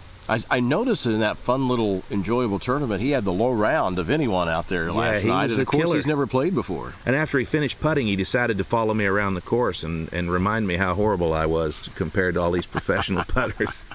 You were entertaining to watch. It was fun. It was a lot of putting, I can tell you that. David Neal with a solid putt. Nice little lag. How tall you reckon he is? 6'5"? Oh, I'd say he's probably, 6'2", maybe? They call him the Sasquatch. You know that? No, I didn't know that. He's the Sasquatch of putting. That's what when they first told me about David Neal, that's how they introduced him, and I didn't expect him to be like a nice gentleman, you know. David Neal, the Sasquatch of putting. He is the gentle giant. And what would that make Travis? Travis is a lot shorter than David, but he makes up for it. He's got a big heart. I would say he's the Mr. Mom of putting, but I'll tell you what, Travis is a heck of a putter, and he gets it done. And he's about to do it again right here. I'll put $1 that he gets a hole-in-one. I'm not going to bet against you on that, JT. You should have. Oh, there it is. And we got to get Doobie back to the greens. Travis Walsh, is putting on a clinic right now. This is crazy. Travis Walsh, how many hole-in-ones? 3, 4? That is 4 in 5 holes. Wow. So that's 3 stuck in there. So the last 3 holes, 3, 4, and 5, we've seen aces. It's crazy. I'm watching Mike Seewald. He's over here. He's shaking his head? Yeah, he's watching from the gallows over here, and he's just shaking his head. All right, Joey Graybeal even. Travis Walsh 3 under. David Neal hanging in there, 1 over, and we're rolling in to the 6th hole. And Don, the 6th hole is a challenging hole, but anything can happen here. It's Putt Tour. Let's go down to the action. Yeah, I've seen some big numbers put up on this hole. I've unfortunately had a 3 or 4 couple times. Travis is really on fire today. Another fantastic putt. Yeah, he can make that. That's pretty much a straight in putt from back there. Not a lot of break. There you see the bright orange Nikes of Jody Kimball.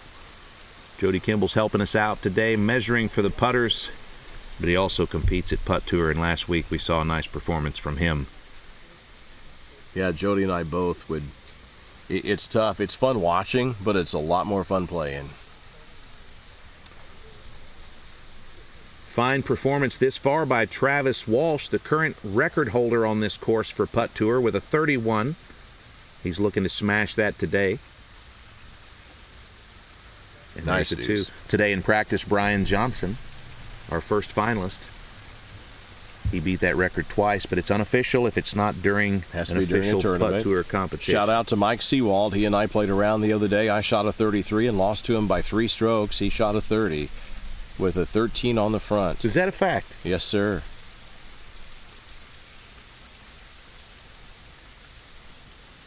Good putt. Fantastic putt for the Sasquatch of putting, David Neal.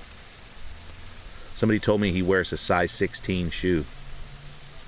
I don't think my head could fit into that shoe. Why would you put your head in a man's shoe, Don? Well, I don't why know. do you even say some of this stuff? Well, they say I got a big head. Yeah, so. but you just come up with all these weird things. Like, why would you even fantasize of something like that? That would be kind of weird. Yeah, it is. I'm sorry. You say that would be. You did that. Joey Graybeal, look how close he has to get to the ball to see it. He can see the outline of it. And a nice Good putt shot from Joey. Joey's got to get some aces here. Travis could run away with this sucker.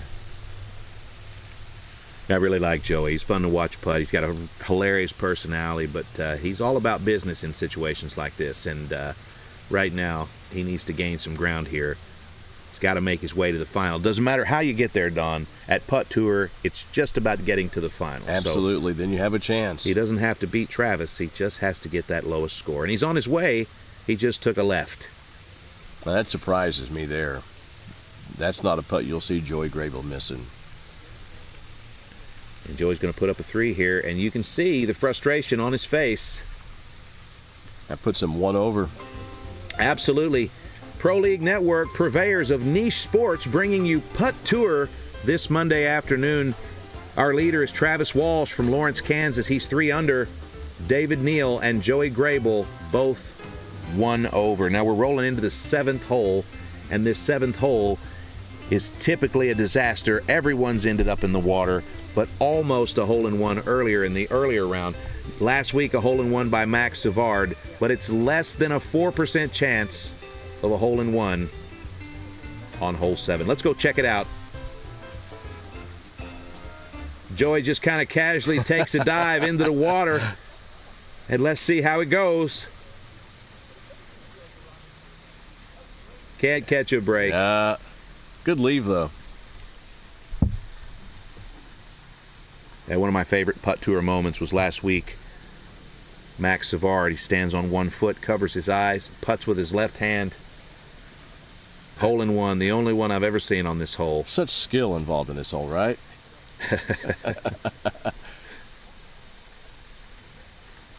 And David Neal. That's not bad. Yeah, there you go. I tell you what, there is some skill because you don't want to be back behind that hole. That's a tough putt. So right there is perfect. But if you go a little bit further up toward that slope, that is not an easy putt. So there is some skill involved in where that ball ends up and how you putt it. You know, I've yet to see anybody go all the way over the little bridge there. Yeah, that's not fun. And Travis is going to go up the river. And the encore ball. Oh, he almost had another one, didn't he? What a great camera angle there. Thank you. Now, Travis Walsh is a fantastic putter, but he's also a very patient putter. He knows that he's got this round. He's the leader. He's 4 or 5 strokes up, but he's still going to take his time. He's going to look at some of the drawings that his wife has drawn for him in his little book. He's going to just kind of sit back and enjoy some of the inside jokes that they share, and then he'll get back to the game. Absolutely.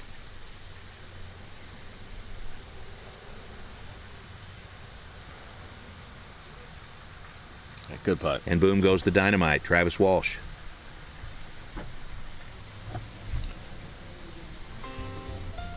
Putt Tour, just one of the many leagues operated and broadcast by Pro League Network. Today we're watching Travis Walsh at Putt Tour this weekend, Slap Fight Championship 38 Freak Show. Last weekend, Car Jitsu 12, and of course, Beast Ball, Guerrilla Games, Ultimate Tire Wrestling, and more. It's ProLeagueNetwork.com for more information, or find us on social media. Now we're rolling into the 8th hole, Don, and Travis Walsh is putting in some work, but Joey Graybeal and David Neal both still have a pathway to the final. They just have to outperform the Seewald brothers. And here's Travis. You want to ace either 8 or 9. If you can get both of these holes, that's a bonus, but you have to get one of these two. That's too short.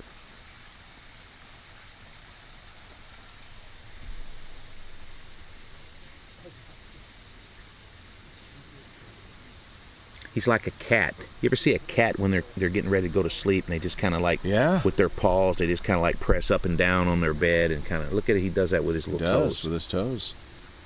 Boom. He even stepped away from that putt. Travis Walsh making it happen yet again. Joey Graybeal trying to play just a little bit of catch up. But again, this is Putt Tour. He does not have to win this round. He just has to get the lowest cumulative score otherwise, and he will be in the final. And I would not put it past him. Now, if I were David Neal, if you were David, wouldn't you be making a lot of loud noises and throwing stuff at him, just try to keep him from doing Try to distract him? Kick him or something? I don't know if it'd work, though, but David's might. a big guy. He wears size 17 boots. He does. Yeah. I think that would not be part of the mini golf etiquette, though. It wouldn't be very good to do that. Yeah, he could be like the Dennis Rodman of mini golf, like tripping guys. That's David Neal for you. You bet. Look at Joey's face. He's really frustrated. Very difficult for Graybeal. He's never been on this course. He just showed up a couple of days ago. He's had limited practice. But again, anything can happen. How about an ace? And the Sasquatch of putting gets it done. Hole in one for David Neal, and he's going to pull ahead of Graybeal. He also just stabbed Doobie in the chest. He said, I'll get my own ball, damn it. David Neal getting it done. All right, so Joey Graybeal 1 over, David Neal even, and Travis Walsh 3 under.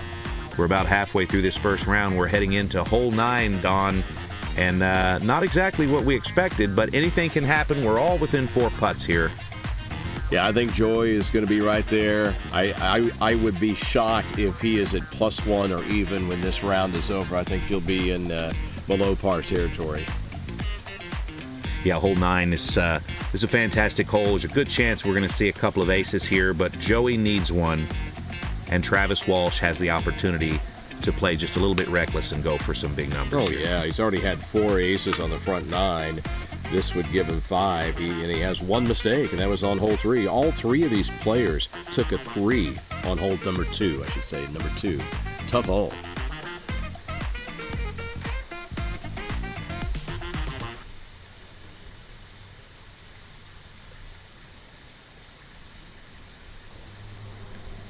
Oh, my. Oh! Just as close as it can get. And here comes David. Man, that was what close. a performance today by David Neal. He's getting it done. Fantastic putting. And here's Travis, our current leader. Slowing down the pace just a little bit here.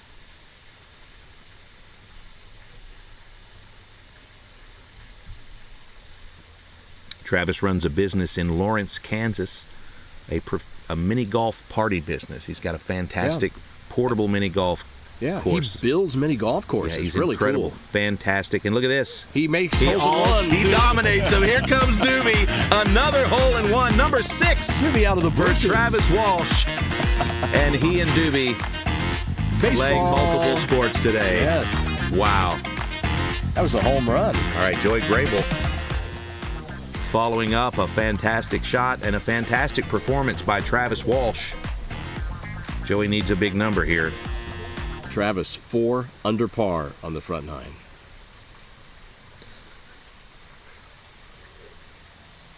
Oh, that's heartbreaking. Just to the right. But Joey should get this in 2. And then he's got 9 rounds to play catch-up. What do you think about that shirt Joey's got on, Don? It's colorful, very colorful. I like it. It signifies a golf course, I think. You know, it's Maybe green. Got so. the green. Joey told me he made that shirt. Did he? Yeah, he said he Yeah. made it. He took some kind of class where you make garments, and he sewed that. He made that shirt. I've also always enjoyed watching his green putter handle as well. His green putter. Look at this, Don. At the end of 9 holes, we have Travis Walsh 4 under, Joey Graybeal 1 over, and David Neal just hanging in there. Unbelievable. We're going to go down to the 9th hole. Dallin Getling has our leader, and we're going to have just a quick interview with him. Let's take it away, Dal. So far, try not to jinx him. Well played up to this point.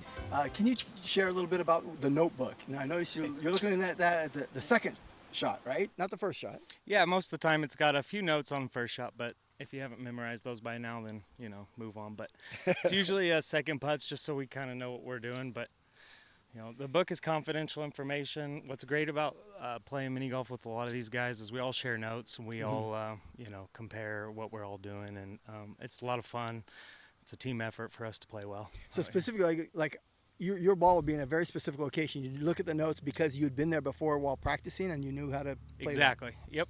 We chart all the greens best as we can, kind of know what to expect when we're live. Well, whatever it is working for you, man. Keep it up. Great job. Thank you. Friends, it's the wretched and treacherous hole 10 at Brookside Mini Golf, and it is a slobber knocker, Don. Say no to crack. That's right. This is a problem when it goes off of that darn crack and ends up on the left or right side. I missed a putt there last Monday night because I thought I could read the break because there was a break, and I didn't read it very well and took a 3 on this hole. Hole 10, very unlikely that we're going to see a lot of hole-in-ones, but all 3 of these young men are going to attempt. So let's get ready as we get in position for this 10th hole and the back 9 of our second round this Monday on Putt Tour.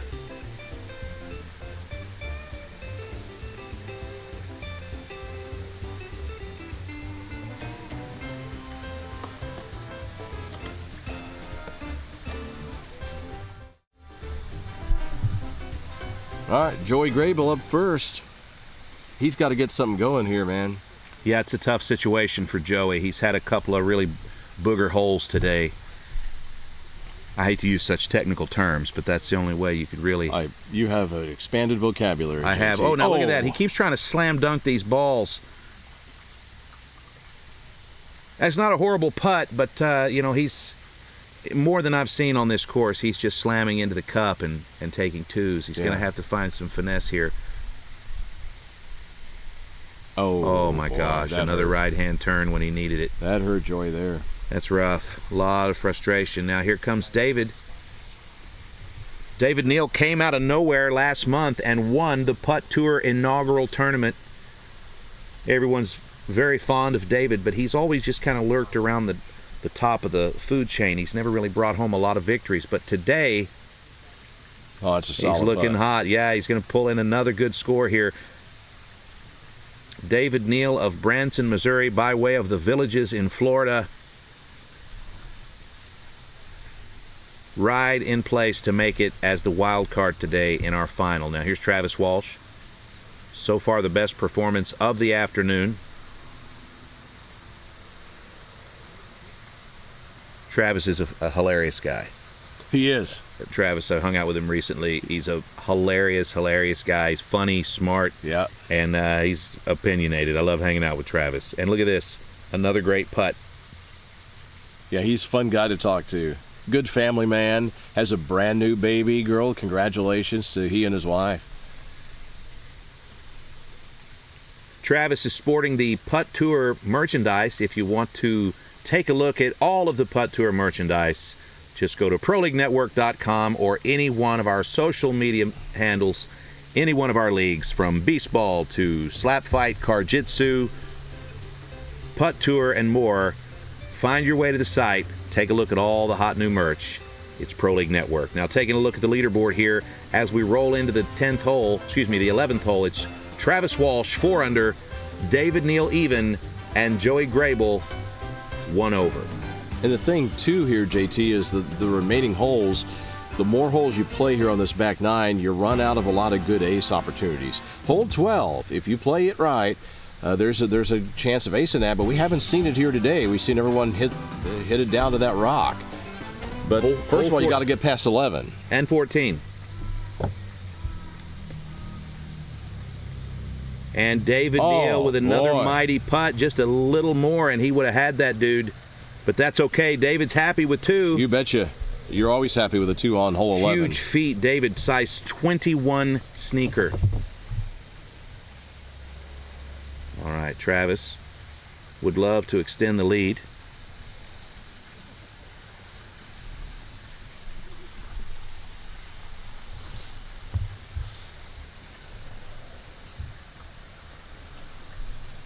Look at this. Another great nice putt. shot. Travis shot 14. That's all you want to do on that hole. If you're not acing it, just lag it up next to the hole. Because you can get into trouble if you're in.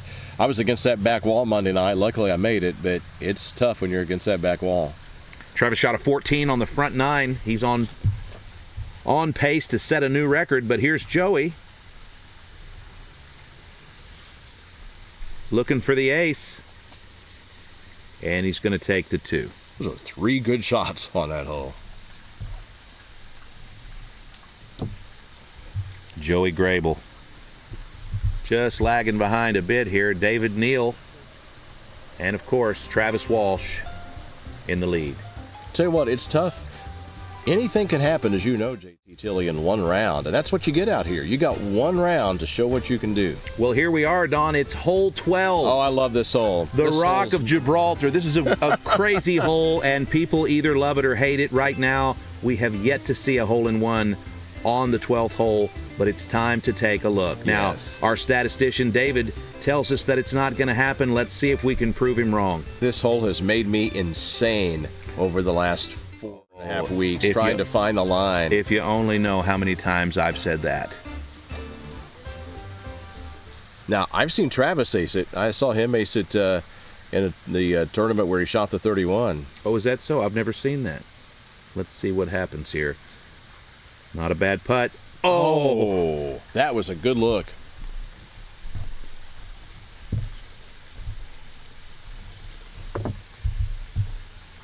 Good work by Jody Kimball. As you can see, there's a special little spot there that Doobie uses. I don't know what he does back there, but we always see him behind that rock.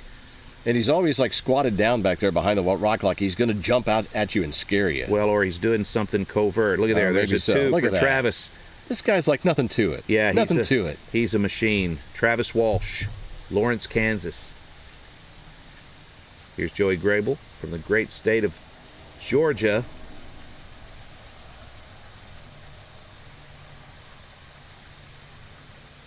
Looking good. They are. Oh, always to the right.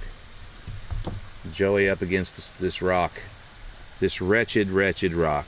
Do you love it or hate it, Donnie? I hate the rock because I can't ace the hole. I mean, I can, but it's been few and far between. I want you to believe in yourself. Just think about what the rock might be cooking.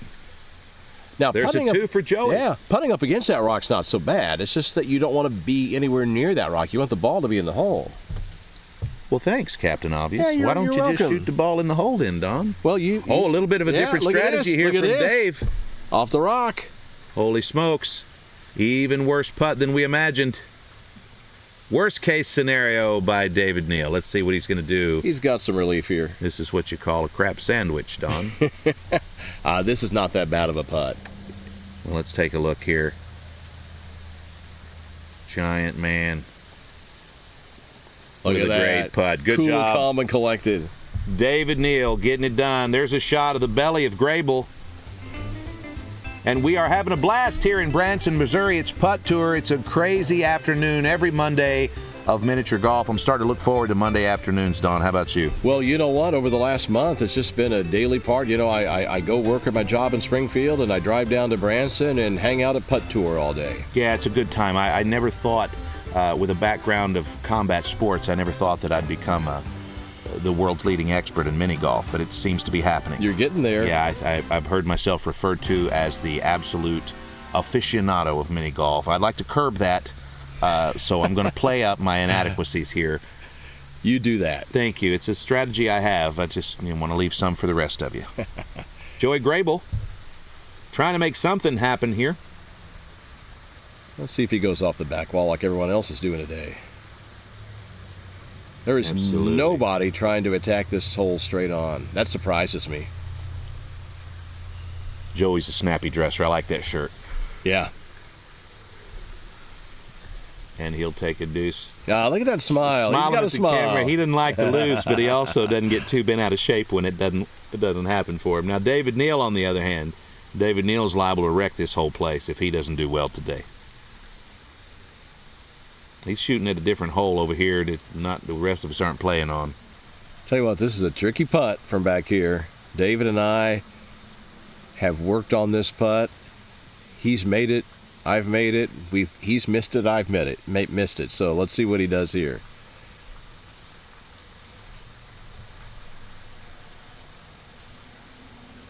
And boom goes the dynamite. Wow. David pulling it together here. A giant lumbering man, size 22 boot. Huge man. Almost 7 feet tall, Don. I thought it was 7'5". Yeah, I mean, he's close to 7'5". He's growing every time. He's been growing through this match. Is that a fact?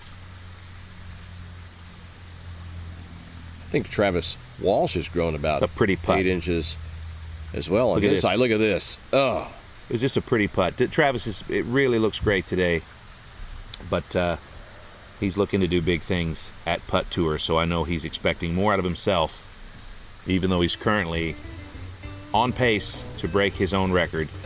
He's had one hole. He's had one bogey. As we roll into hole 14, we're taking a look here at a little bit of a widening of the lead by Travis Walsh.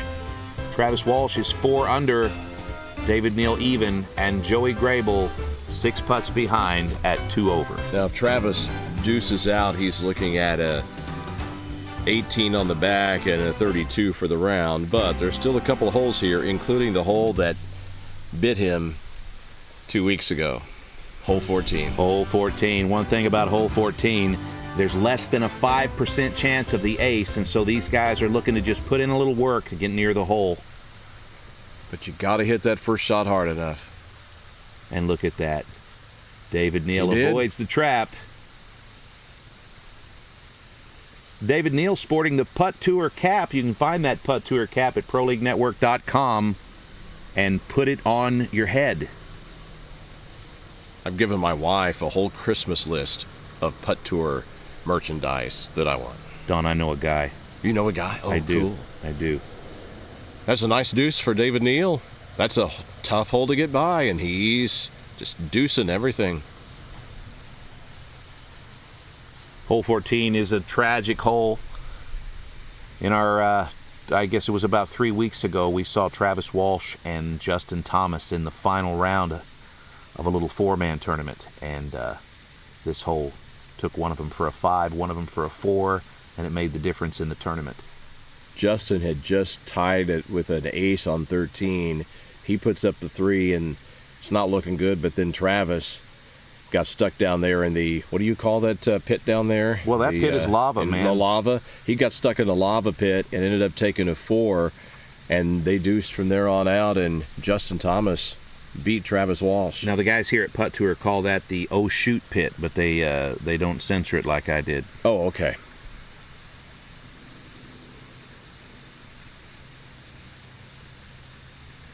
Oh, that's huge for him. Wow, okay. That's huge. We've had no prisoners from hole 14 so far this round, but here comes Joey Graybeal, the GOAT. Many say he's the greatest of all time, but at Putt Tour, it's one round. He's going to have to pull this together and get himself to the final. That's a nice strong putt. Look off that slope back there, trickling to, I don't know what, 4 or 5 foot putt there. That's pretty good.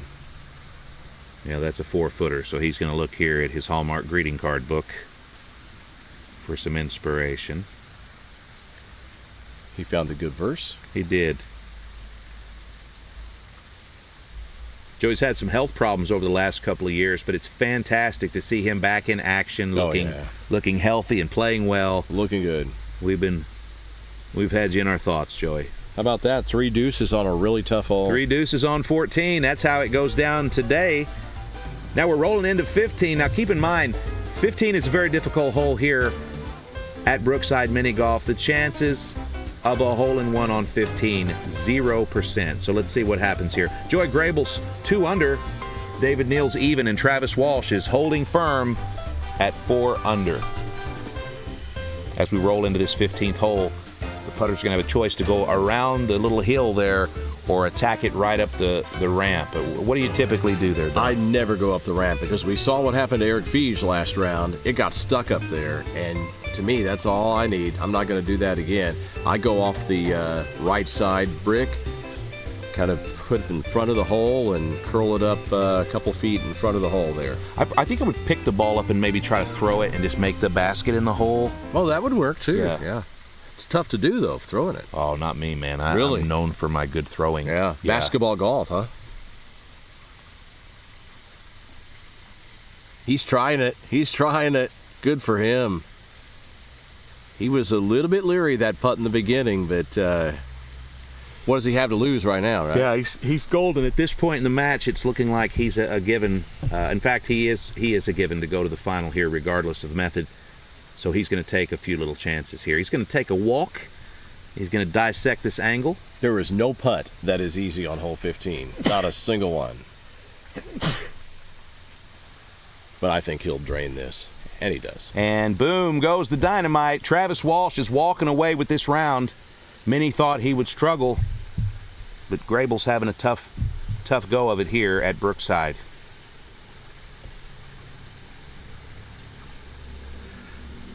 Yeah, he's playing for score right now.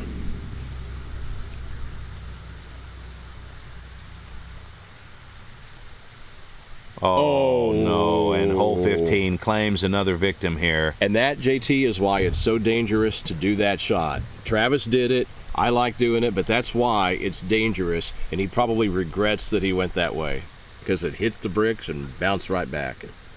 This is a makeable putt, though. I've made this putt a couple times. This is not a bad putt here. Joey can bring this in. He needs something dramatic to happen, and unfortunately, he's running out of time here. He can't waste any putts.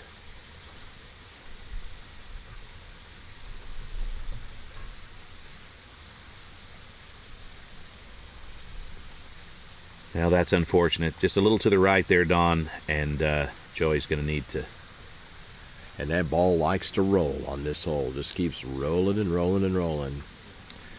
Yeah, this puts Joey in a tough spot here. He's going to have to get very aggressive here as we roll into these last few holes. Yeah. But I just don't know if he's going to be able to overtake David. It looks like David Neal, if he can hold it together here, will join Travis Walsh. Look at this. Look at this. Oh, and David Neal with another ace. I thought you said there were no aces. Wow, David Neal has defeated our statistician. Wow. Unbelievable. And look at this. David Neal almost taking out Doobie. You go, David Neal. Wow. That is unbelievable. So that puts him 1 under par with 3 holes left.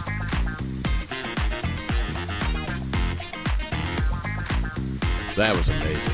Travis Walsh, 4 under. David Neal, 1 under. And Joey Graybeal, 3 over as we roll in to 16. To the which 16th is an aceable hole. It's very aceable. And I have to say, fantastic performance here. David Neal is putting on a show. And back in Florida, I know his friends and family there are going absolutely crazy. Joey Graybeal is going to shoot for the ace here. And he just might get it.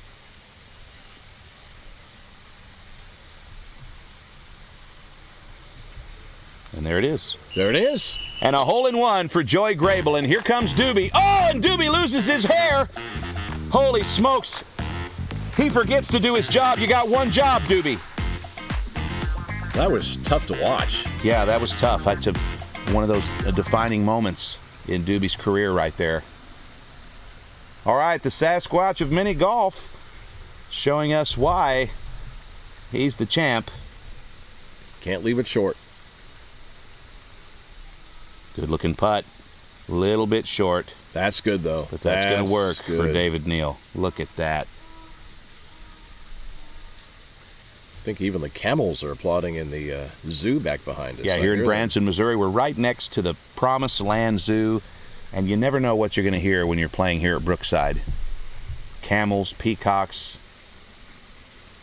It's truly inspiring. It is. They've got a triceratops, a baby triceratops. I did not know that. Yeah. Wow. All right, Travis Walsh. How about another ace? He doesn't have enough of them.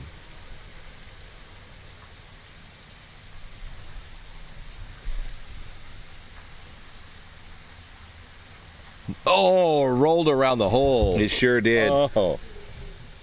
Travis wanted that badly. How many aces on the day for Travis? 6? Travis had 5 on the front 9. He's been all deuces on the back. All right, so 5 for Travis, which gives him a fantastic score going in, but it's going to be enough that he will make it to the finals as we roll into the 17th hole here at Brookside Mini Golf.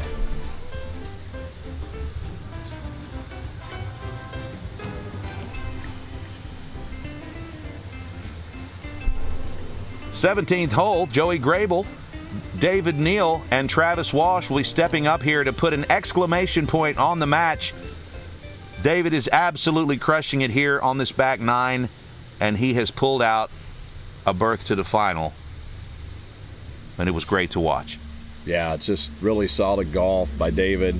This is a tough little putt here, but it's straight putt.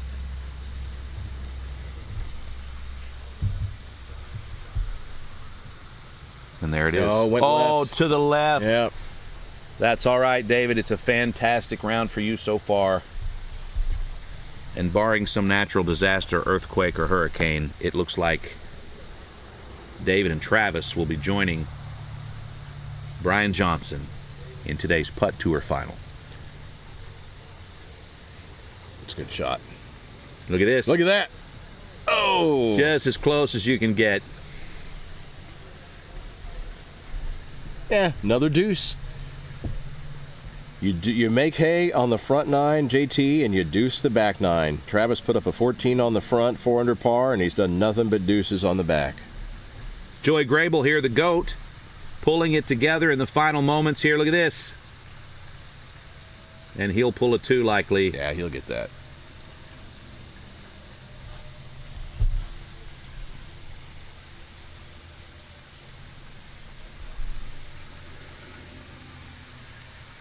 And there it is. There it is.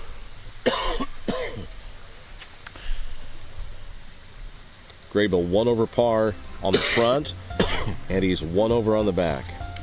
That's right. As we head into this final hole, Joey Graybeal 2 over, our leader Travis Walsh 4 under, and David Neal, the big man of mini golf, even after 17. Pardon. It's Putt Tour every Monday afternoon from Pro League Network. Check us out every week for Putt Tour, and you can bet on it. Also, don't forget Pro League Network, the purveyor of niche sports. Check them out at proleaguenetwork.com. Final hole of the second match. Second round of golf has been fantastic to watch, but it's been all about Travis Walsh.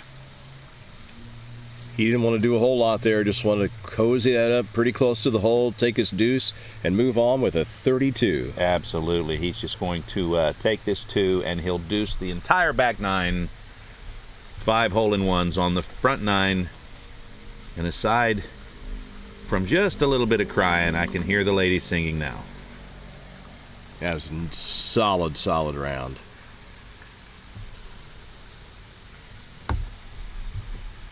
It's great to have Joey Graybeal here at Putt Tour by PLN.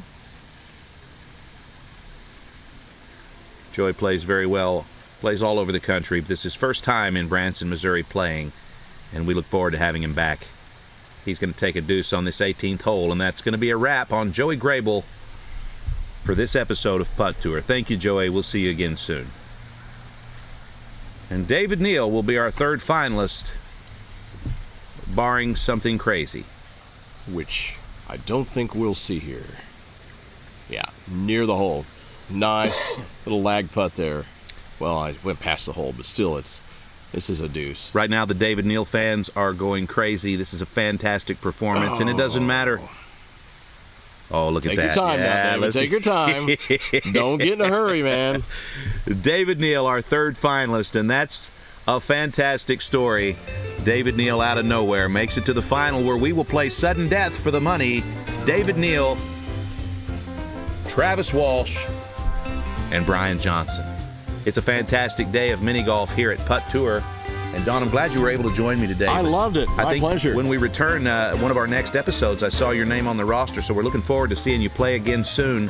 But right now, we're going to get in place for a sudden death matchup. First, let's go down to the 18th hole and our host, Dallin Getling, with our finalists.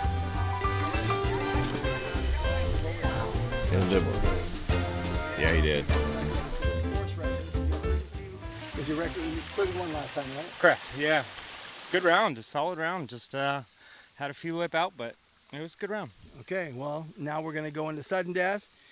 So you did have the lowest score. We're going to let you choose first, second, or third. Do you know which order you want to go in? I'll go first. First. Okay. So we're going to have David Neal, come on over here. You are the wild card, Brian. So you're the wild card, so you get to advance, and of course Brian won the first one, so he's in it too. But David actually, I think, beat you by one stroke, so I'm going to let him. He's oh, they tied. Okay, so we're gonna do a slap fight to decide. No, just kidding. So you got in first. So I'm going to let you choose. He's going first. When do you want to go? I'll go third. Third. So you're second. It's sudden death, boys. Good luck. Let's do it. We are in the booth with the Seewald brothers, and we're just having a quick conversation with Mike Seewald. You know, Mike, Brian, we were talking earlier about Chuck, and we've tried to book Chuck for the last several episodes, and I think we've seen him maybe once so far this season. So he's hibernating. Come back, Chuck. Yeah, just come back, Chuck is hibernating. Can't wait to see him again. But good round out of you guys. It was fantastic to see you back. It was a fun day of mini golf, but today the story is going to be about Travis Walsh, David Neal, and Brian Johnson. So we're going to get ready for one round sudden death. These three guys are going to play until there's one winner, and they're all three guaranteed money from today's episode. So congratulations, guys. But right now, it's all about bragging rights here at Putt Tour. So let's go down to the first hole, and let's get ready for sudden death, Don. There's no margin for error here, is there? I mean, this is all about making aces and deuces. And sometimes, as we found out a couple of weeks ago, deuce isn't always going to cut it. Gary Hester got eliminated on the first hole because he deuced it, and the other two guys aced it. Yeah, that's true. It was a fantastic round between Rainey and Gary and Julian Moore, and at the end of that round, Gary just barely eked out that wild card spot, and then he bit it in the first hole. But here we go, Travis Walsh. The pressure is on. Travis wants the win here badly. He suffered a bad beat to Justin Thomas just a few weeks ago, and he's yet to have a first-place win at Putt Tour. All right, he'll tap in for his deuce. Good-looking putt. Just didn't go in. Now, missed the pecking order here. We were talking to the Seewalds. I don't know who's going to follow him up here. Looks like David. David. Big opportunity for David here to keep that status as champ.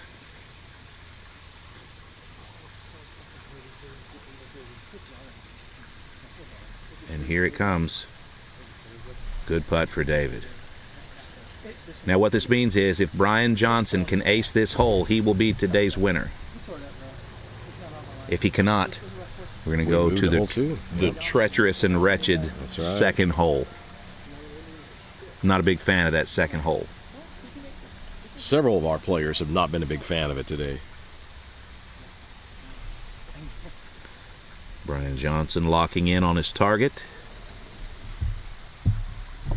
Very solid mini golf today. Good putting from, oh no. Oh, that thing went airborne. Okay, this puts Brian in a tough spot here. We're going to need the deuce from Brian for him to move on. And I just heard him, he just exclaimed. Did you hear him scream? Yeah. This reminds me of the time he threw his putter on the course and threw a fit and went into a wild rage. This is totally makeable putt. He's just got to focus here. All right, and we'll all three move to the second hole, and that's where it goes down. It's Putt Tour, friends. Thanks for watching us this afternoon. Every Monday afternoon, Putt Tour, some of the craziest putters in mini golf.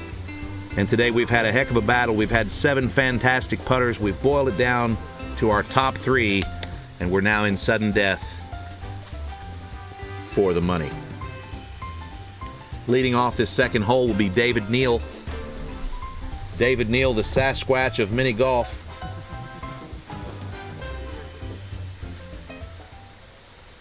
"6'8", David Neal. Tall individual with a big heart. Look at this.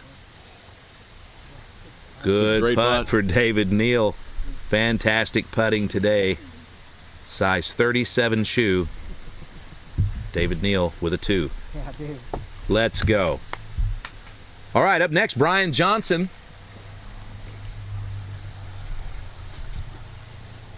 Who just made a knee knocker on number 1. Yeah, Brian's getting it done today, sometimes taking the long route. He's coming in hot. Good bounce. Fantastic. Brian Johnson getting it done. Rolled a little bit further away from the hole than he would have liked, and he's going to look at the angle on this from his chart, but I think he already knew what it was. He didn't look at that book very long. All right, looking for the deuce here. Brian Johnson. Oh, no. Oh, boy. This is a bad situation here. Brian is now at risk.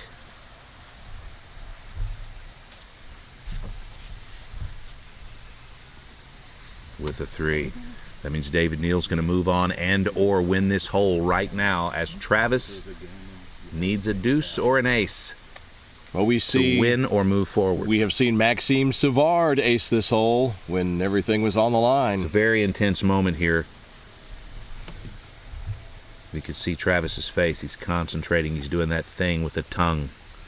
Here we go. Travis Walsh. Oh my gosh, as close as you can get. He needs this 2. If he gets this 2 putt, we're going to the third hole. If not, David Neal is our winner.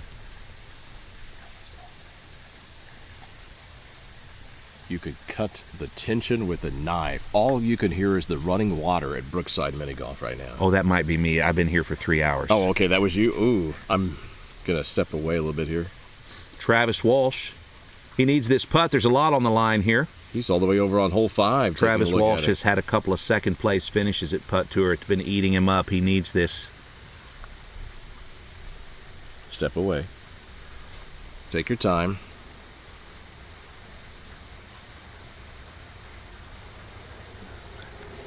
Brian Johnson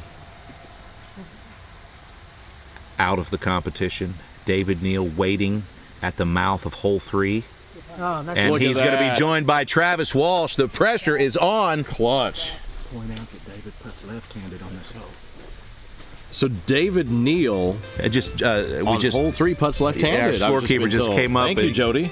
Just came up to tell us that on the mic here. He wants us to know that this is a left-handed hole. So let's see how this goes. Now, this is going to be our third hole. We'll just see Travis Walsh and David Neal. That's going to be a third-place finish today for Brian Johnson.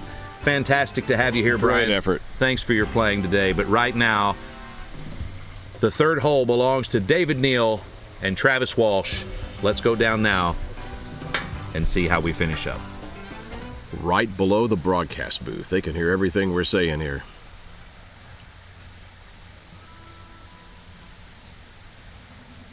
David and Travis could be brothers. If you saw them on the street, you'd think they were twins. But today, one of them must die. Look at that. And a hole-in-one for Travis Walsh. Wow! That's going to be 6 on the day, and listen to him play. He's incredible. Now, the pressure's on for David. David needs the ace here, or he'll finish in second position, and it's not out of the question, Don. Yeah, he can ace this hole. David Neal.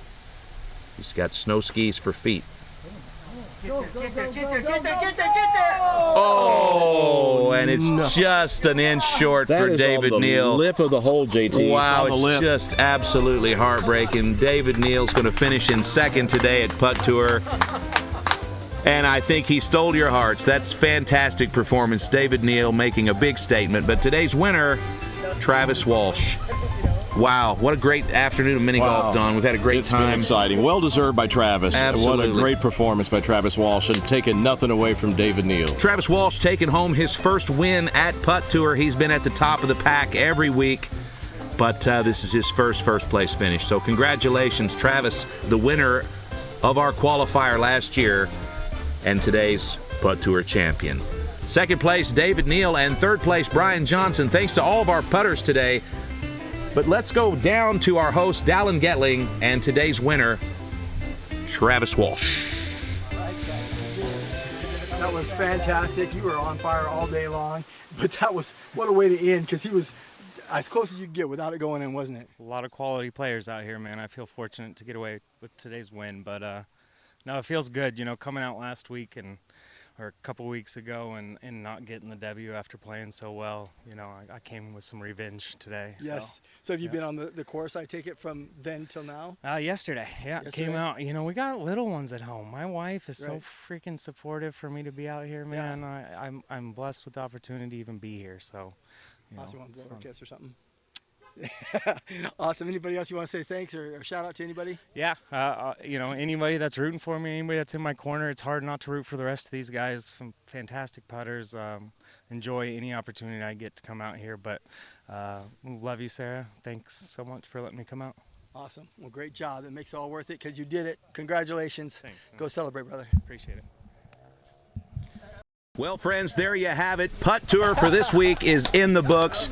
Congratulations to our champion, Travis Walsh, David Neal, and, of course, Brian Johnson. For my good friend Don Luzader and everyone here at Pro League Network, my name is JT Tilley, and you've been watching Putt Tour. We'll see you in 2 weeks.